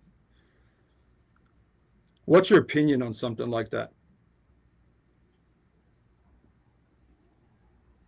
What does your inner skeptic tell you?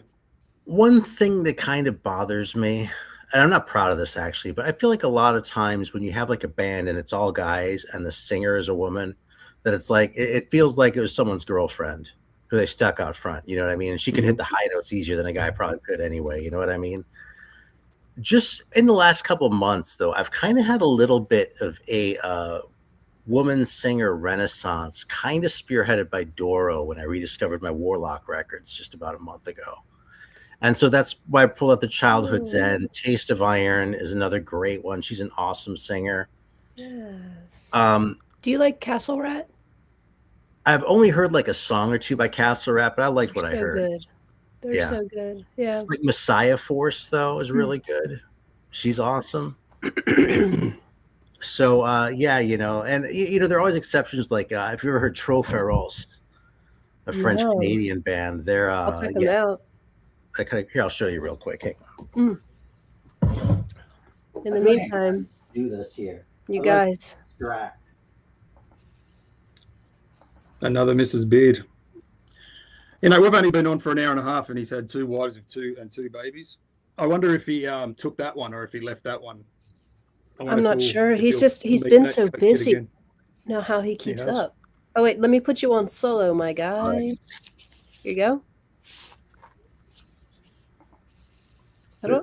That's me. I haven't got the record. There we go.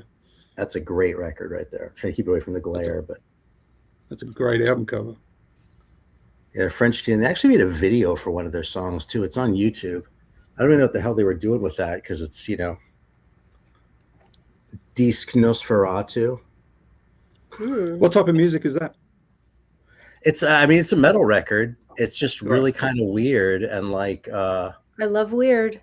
I love it. Yeah, that's why I think you might dig this one. Just I almost don't think much about it. Yeah, let's put it this way: they do a song called Caverne du Roi, the Hall of the Mountain King, the Grieg thing, and their take on it is kind of so batshit that it's kind of awesome, and not just like, oh fuck, I wish. You know what's funny that you mentioned that, because I have this this weird fascination. I have a whole playlist of people doing covers of very particular songs, and I collect them. I have a bunch of them, but it's only like maybe 30 songs, and I specifically hunt out just the weirdest or the most interesting covers of these like maybe 30 songs, and Hall of the Mountain King happens to be one of them, and I have like 6 different versions of it, but not that one, so I'm going to check it out. All right. Yeah. War Pigs is another one. I have to send you, Aaron, this one cover of War Pigs. It's done by the Swedish. I think they're Swedish or Icelandic. I can't remember. But it's so chilling and it's so good. It's a female singer, and there's no instruments in it except for like a cello and like a couple random orchestral instruments. It's very haunting. I think you would like it. Does your sound go out, or is it on me? Is it on my end? I'm sorry? No, your microphone. You got to push it closer to you. Oh yeah, it got a little muffled. Yeah, I think I got what you're saying. But is that better? It sounded like you were walking away from us while you were talking. I was just saying that the band, the cover only has a cello playing and a female singer. Really? For War Pigs, and it's very slow. So it's kind of ethereal. Mm-hmm. But it's such an interesting cover. And there's another cover of Psycho Killer that I think you would like because it's done by a gypsy band. So it's all like fiddles. It's crazy. I have to send this stuff to you afterwards. You're going to love it. Anyway, go ahead. Back to you, Lee. Were you a Manowar fan? Thank you. Thank you. Aaron, I were you a Manowar appreciate fan? Oh, I love Manowar. But that's another one. I love their first 4 albums. The next couple I can hang with. I never really kind of bothered after that. And those records are probably entertaining. I just didn't really care enough to like search them out and pay $100 for them or whatever. You know what I mean? Did the Ross the Boss thing, did that break your record collecting heart? Or at that point you were like, dude, whatever. I didn't hear about that until people were talking about it on the stream yesterday. I don't really care, honestly. There we go. I love it. I mean, and last one. He's an old guy, you know what I mean? He did his thing. I appreciate Ross the Boss a lot, but it's not like we were friends. You know? It's not like I was waiting for like it's not like I was waiting like there was one more great album that was going to come out of Ross the Boss. You know? It's like with Ozzy too, actually. We were all bummed about Ozzy. I'm like, it's not like Ozzy had this one like final like fantastic record in him that he could have made if only he had lived another 6 months. No, he was done. He's been done for fucking 40 years. You know? It's like it's like I'm not happy he's dead or anything, but it doesn't really affect me at all. You know, I'm not his mom. We have a gentleman in the chat who actually believes that he loves Sabbath, but he doesn't like the Aussie years. And that's the strangest thing I've ever heard. And I think that's an amazing take. But that is amazing. Think I gotta say it is? It's. Do you think King Diamond will ever release the album that he's been promising for the last 20 years? I don't care, man. Like, King Diamond is never going to release another album. He's never going to release another Don't Break the Oath. Yeah. You know? So, I mean, I've seen him live a few times. I've always enjoyed the show. He actually had a really shitty track record with me for a while. At one point, he had a 50% show up rate. Like, I'd gone to see him 4 times, but I'd only seen him twice. Mm-hmm. Yeah. So he actually balanced that out. I saw him for a 3rd time now, so he's on the positive side at this point. But once with Merciful Fate and once solo, he canceled. And the one time actually, he was playing in Austin, and I was moving there from San Francisco. I was like in the process of moving to Austin from San Francisco, and I drove down like 36 hours by myself in a U-Haul, which is not the safest thing I've ever done in my life. I had a blowout in the fucking desert, like somewhere between Indio and the Arizona border in California. Like, and I was like thinking, I was like, I don't have any water. Technically, I'm in mortal danger right now. But like, whoever it was showed up, AAA or whatever, and gave me a tire and that. But I got there in time for the show, and I like had people come and unpack my shit. And I was like, fuck, we're gonna go to this King Diamond show. Went downtown, and he fucking canceled. I was like, your ass is coming down from Dallas. I came from San Francisco. And you can't fucking make it. Fuck you, man. I was pissed. Yeah. Look, I mean, I don't think. Look, even if Merciful Fate does another album and it's way better than Don't Break the Oath, do you reckon anyone's going to admit that it is? At this point, do you think anyone could say with nostalgia and all that it's better? You know, I would like to think that I would be able to say that, because I always kind of say that I don't really do the whole nostalgia thing. And I kind of don't in a lot of ways. I mean, the 80s, a lot of things sucked about the 80s. You know what I mean? I don't look back on the 80s and go, oh, the fucking halcyon days where blah, blah, blah. You know, it was like, the shit was happening, but, there's some things that were great. But like, if you listen to most of the pop music from the 80s, a lot of it's pretty horrible. You know what I mean? Yeah. I agree. It wasn't really the best. Like, I think the 90s with grunge were probably a lot better for rock and roll than the 80s were, even though all the metal was happening in the 80s, which is more to my taste. You know what I mean? Mm-hmm. But that said, if a record came out and like was held up as like even better than Don't Break the Oath, I think I would have a hard time believing. And I don't know that I would be able to get to a place where I could accept that. So maybe I'm not as like immune to the whole like nostalgia influences I'd like to think I am. Yeah. I don't. I kind of, every time I see older stuff and people are freaking out about it, I'm like, just because it's old doesn't mean that it was good, because it wasn't. Right. I remember albums coming out that people loved. I mean, when the Black Album came out, I remember vividly people just saying it was the best thing ever. And these were the same people that were into all the other Metallica albums. And then here I am. I said it as a 50-year-old man, and I can't find one person that says they like it. And I'm like that. I don't know. I kind of think that there's, and I kind of believe with the nostalgia thing. Like, no, you couldn't convince anyone anymore that Master of Puppets, wasn't a good album just because the general thing is like the opinion is that it's the best thrash album ever made, or you know what I mean. It's but something there's another side of to that I think too, which is maybe a little bit more empowering because like I remember I was having this conversation with Greeno like years ago, but like why why Master of Puppets is considered a great album? Because people like us consider it a great album.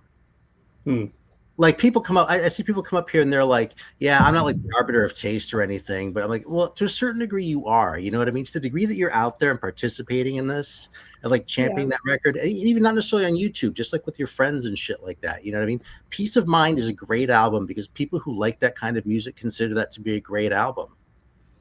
Yeah. Right. And that's and by virtue of that, it is a great album. So what you're saying from your standpoint is like not only completely valid, but is actually a small piece of why it is a great album. Yeah.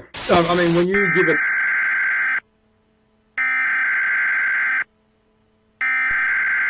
We interrupt our program to bring you this important message. Miss A here. I just came in to interrupt this show to remind you guys to fucking smash that like button. Hit it. Subscribe. Fucking share it. Comment. It's free. Just do it, man. Look, this guy's doing it. He's hitting that button. He's hitting the subscribe. It's free, you cheap fucks. No! What are you waiting for? Do it! Just do it! Yes, you can!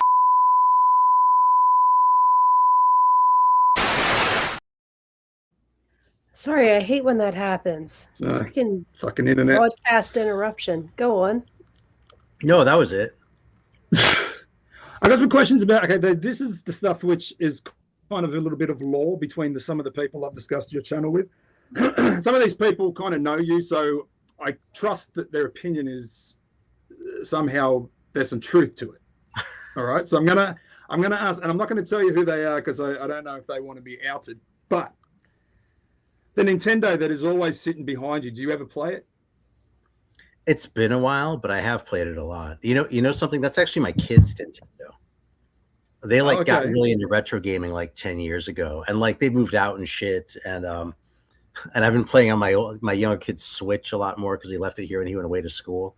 But I spent a lot of time playing that Nintendo, and we have some good games too. And one thing about buying games when you're a grown up is you can afford more games. What are your 4 favorite games? I want to see if yours match mine. I mean, The Legend of Zelda. The first one. I mean, that was the first one that I was like, this is great.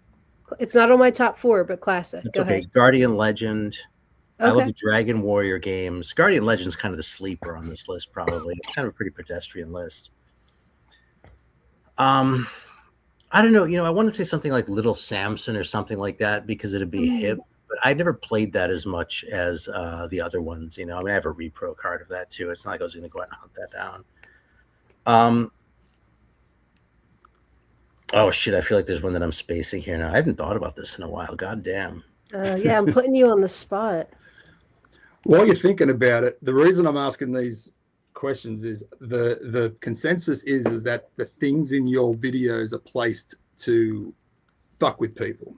All right. So if you look at your videos, things move. They're never not there. To my eyes, I see the Nintendo wasn't always where it was. It was behind you at one point, and now I see there's an Xbox. Yeah, it's near the TV now. Right. So there's always a TV show that's playing, like a YouTube channel show that's playing. That I do on purpose. Sorry? That I do on purpose.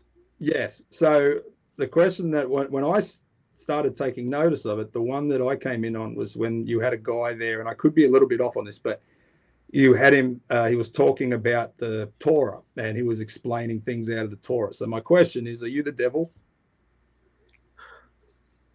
Wait, Inquiring who's explaining minds. things out of the Torah? There was a show that you had on, and you said that he was explaining in today's terms what some of the Jewish texts meant. That was probably Dan McClellan, who I actually discovered because a good friend of mine when I was a kid was named Danny McClellan, although he spelled it differently. But I was like, I've got to see Dan McClellan's channel, and he's like an ancient, like he knows like the ancient languages, and he like goes into that and like, okay, here's what the shit means, and like here's the context you have to understand for these things to even make any sense at all, because like you can't just read a book like the Bible and just like read what it says and like understand what it means, because there's a completely different civilization that we're thousands of years removed from. You know what I mean? Mm-hmm. So it was that's probably what the Torah thing was. So are you? It might not have been the Torah. It was definitely Jewish texts, and I was like, that's interesting, because normally when I jump on, it's old computer games, or there was spiders the other week. Oh yeah, on the last dude, Dave's Little there Beasties. I love that channel. So the big one is there's a couch in front of your fireplace. Oh, I was going to ask this. Oh, ask the question then, because I love your fireplace. Why is there a couch in front of it? No. Because you know why? Because our last time our couch wore out, we found two like in sort of a package deal, like at a thrift store or something. It was like $50 for both of these things, and they're great couches.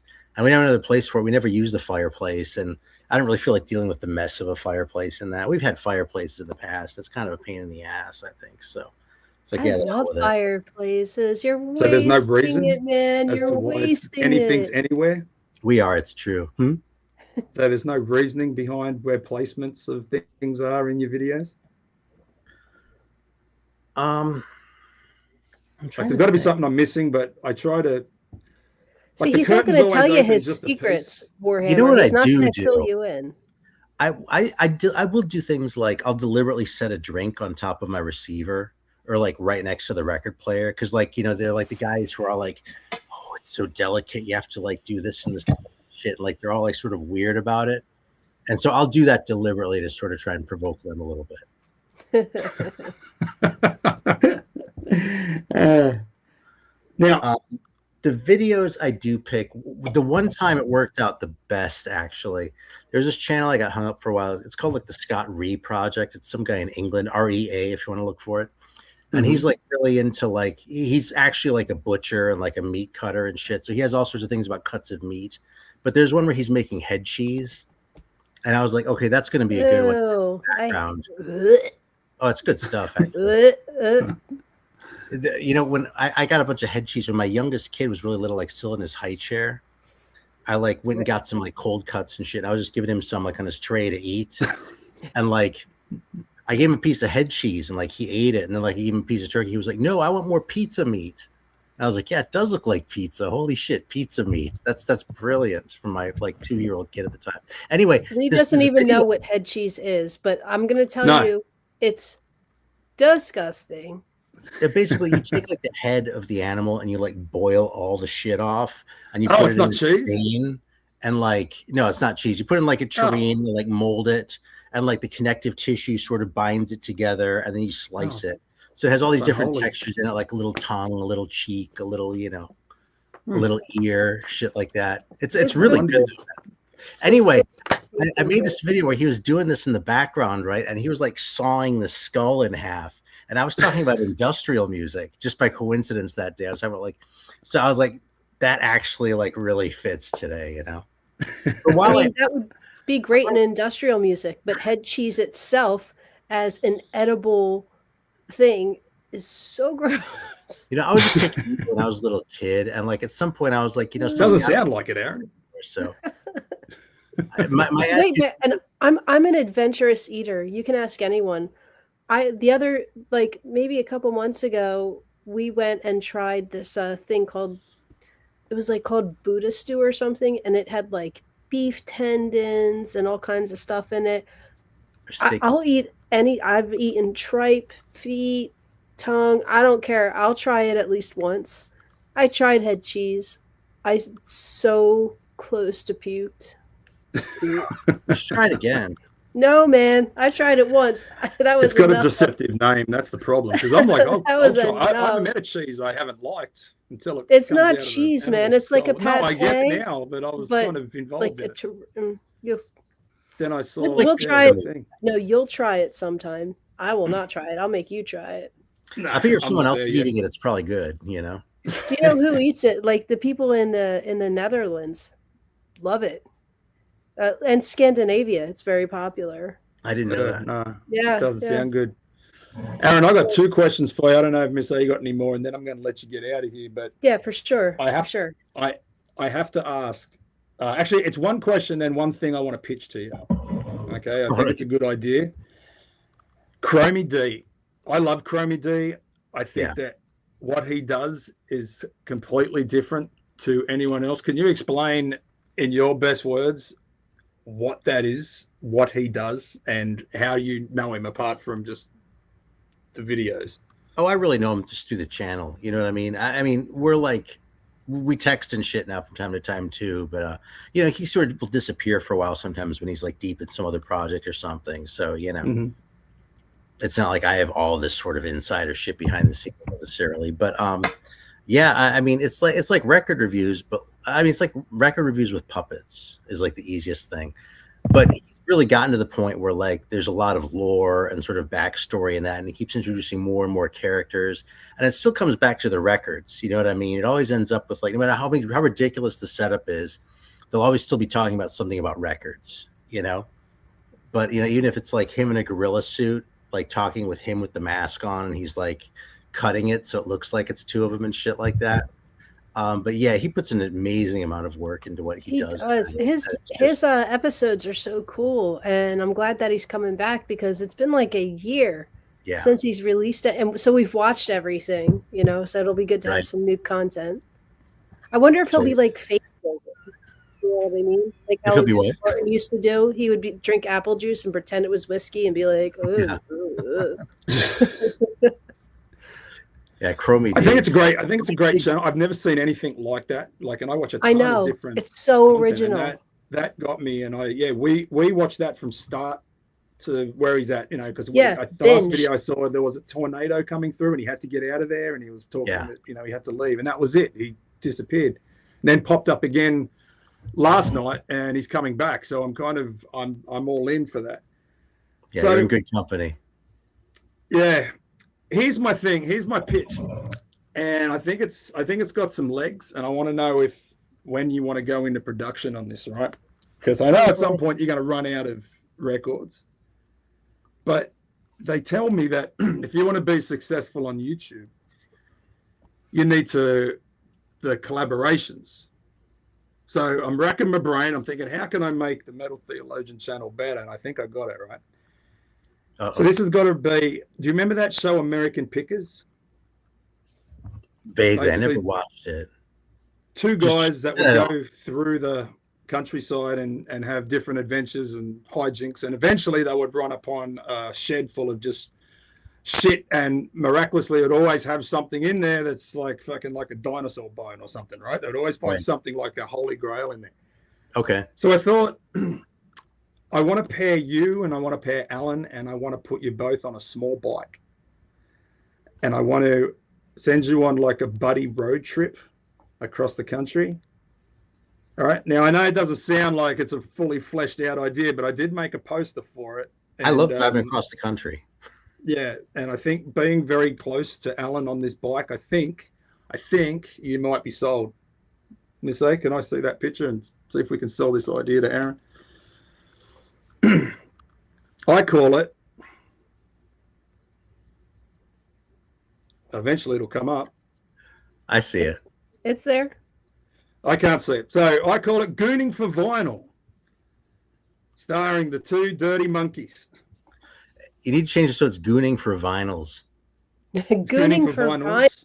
There we go. That's another thing I do to piss off the purists. You know what's so awesome? I thought it was sorry. Go ahead. No, you go. I was just going to say. I'm hijacked your thing. You know why I think it's awesome to say vinyls? Because like I used to see that on the forums, like when I first started getting into this, like the really obscure shit, and they were all European. So there's these non-native English speakers talking about their vinyls. And it was like they didn't know. And somehow it's found its way into the language of native English speakers. And I can think of a lot of examples of something like that happening. Mm-hmm. Where native speakers would pick something up from non-native speakers. So I love saying vinyls. Even though I've heard the argument that it makes you sound stupid when you pluralize it, but I've been saying that since I've never not said it, so I can't stop now.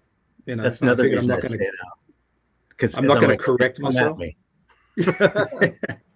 So Goody for Vinyls, I have contacted Alan. He said that he wasn't interested. So I thought, you know, I thought it had legs, but if I sold it to you, you might be able to convince him to do it. No, it's not going to happen. It might be a little rough. Might be a little rough.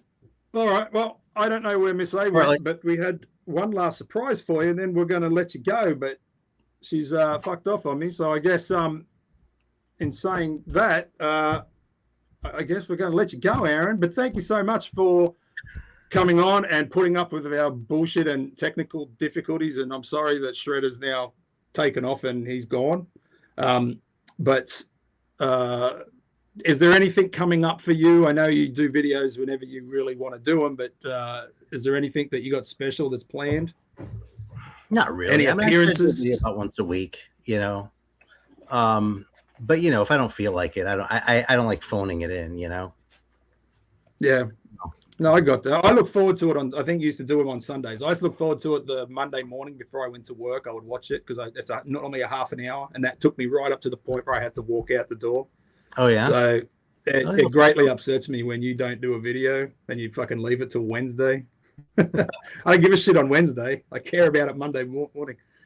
Miss A, have we got something that we need to do before we let Aaron go, or no? Of course. Let me see here. Oh gosh, yeah, we're getting to that 2-hour mark. Let's see. That's been fun. I haven't. Let me see. I think we have someone in the green room. Should I bring him on? Aaron, do you mind? And then we can get out of here. Is he a prick? Probably. Oh, definitely. Got to go on. So. Definitely an asshole. All right. Let me bring this asshole on. Give me a second. Fucking Jesus God.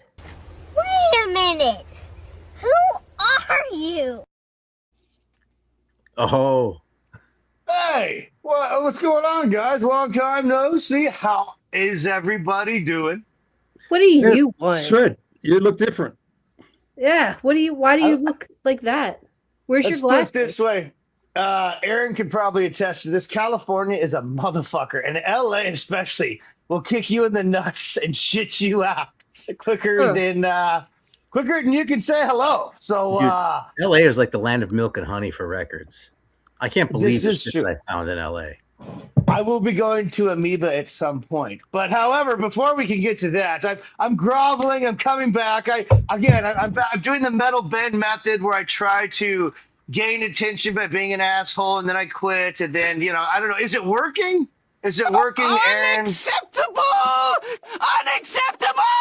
Unacceptable! What? What's going on? Unacceptable! Unacceptable! You heard him. Unacceptable. It is unacceptable. Awesome. That's bad behavior. It's bad behavior. I can't help myself, though. I learned by example. Will you be back of next Sunday, or have you lost the car? Is the wife repossessed If you'll the have car? me back, I'll be back on Jesus's real birthday, as everyone knows. Oh, Jesus, next Sunday. Please. He please, comes please, crawling back. All right, Shred, we love you. You can come back. All right. The band, but now he's back. All right, chat. Everyone applause Trevor. He's going to come back next week. Well, Shred, now that you're here, do you want to end the show on the normal note?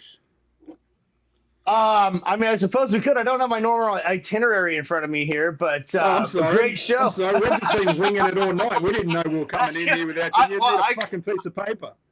I can't wait to go back to rewatch. Aaron, thanks for coming on, dude. You rule. I can't wait to rewatch. I Thank was you, able to Aaron. watch the last 45 minutes, and this has been absolutely wonderful. So, Well, thanks for having me. It's an honor. Killing it. You rule. Aaron, thank you for coming.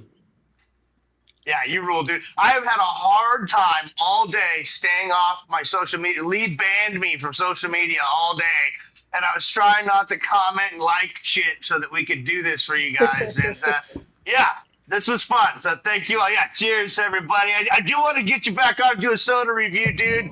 I really do. All right. I stole that from Grown Man Record Night. Everyone should watch Really? Grown Man Oh, Record Night, yeah. by the way. It's awesome. But yeah. I just put that. Absolutely. I just got into that, and two guys just sitting around bullshitting while they play records. It's fucking amazing. It's like Jeff's show, but without all the, with more democracy. Let's say, Like right? with an actual studio too. It's like he does it like a late night talk show. It's like he's Jay Leno or something. Yeah, they're in North Carolina. I've actually been up there a couple times to. I've guested on that show before. Oh, really? If you go back in the archives, a yeah, good I've done it a show. few times. It's like a 4-hour drive. Well, there's a for it. bunch of shows. Grown Man Record Night, Chromie D, Metal Theologian. If you guys aren't looking at those fucking channels, I don't know what you're doing with your YouTube time. You should be fucking banned from it.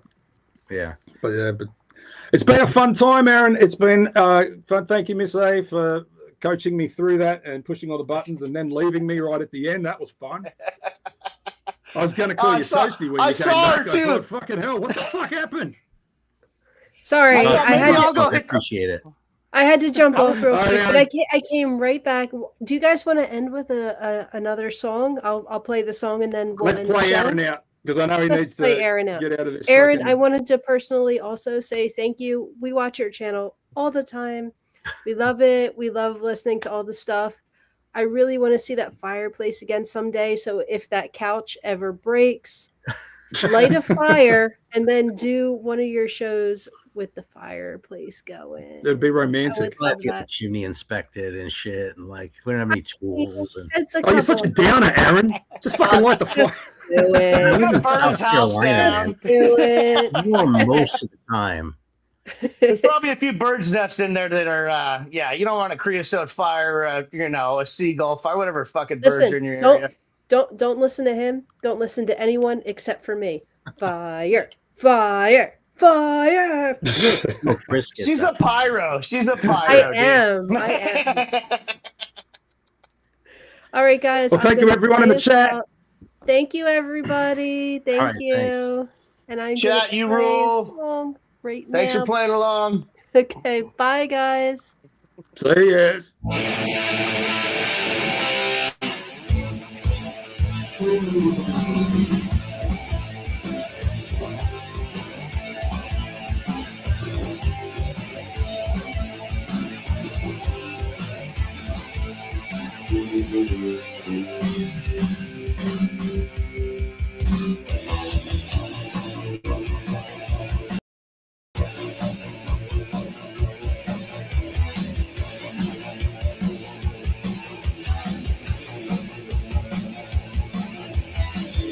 Ce matin, se lève au nord pour se pauvre condamné.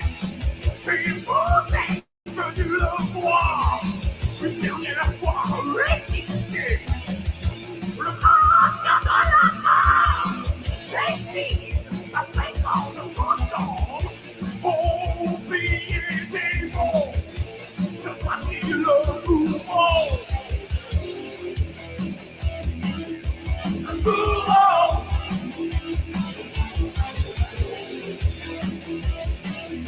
Le bourreau.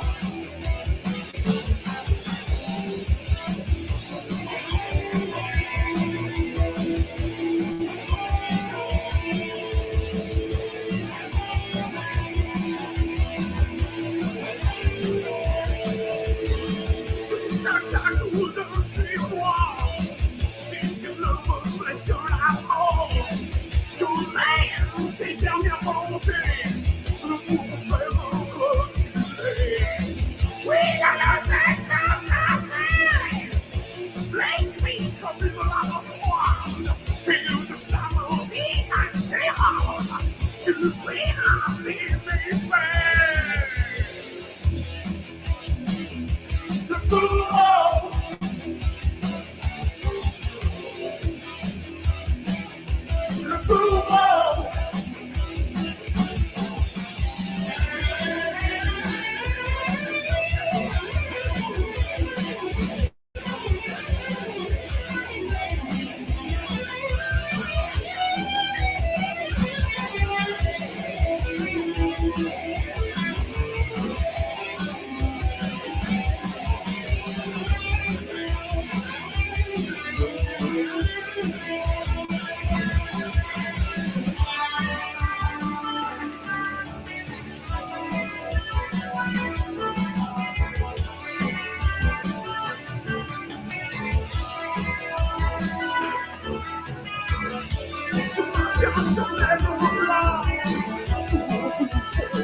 People sneeze different in other countries. Like French people might go achoo. Dude, they do. Yeah, like German people say just like achoo way. Achtung!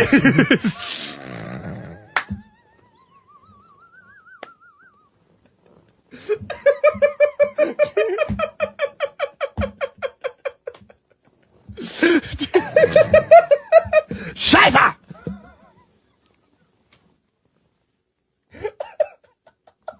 Oh, mein Haver sneezen. Watch out, Klaus. Mein Haver sneeze up. Achtung! Please set me free from this. Oh, I've got schnitzel everywhere. Oh no, I've got sauerkraut all over my lederhosen. You gotta stop. I can't do this with you at all, dude. Sorry for my loud and sneezing. Huh? That's it from Trevor?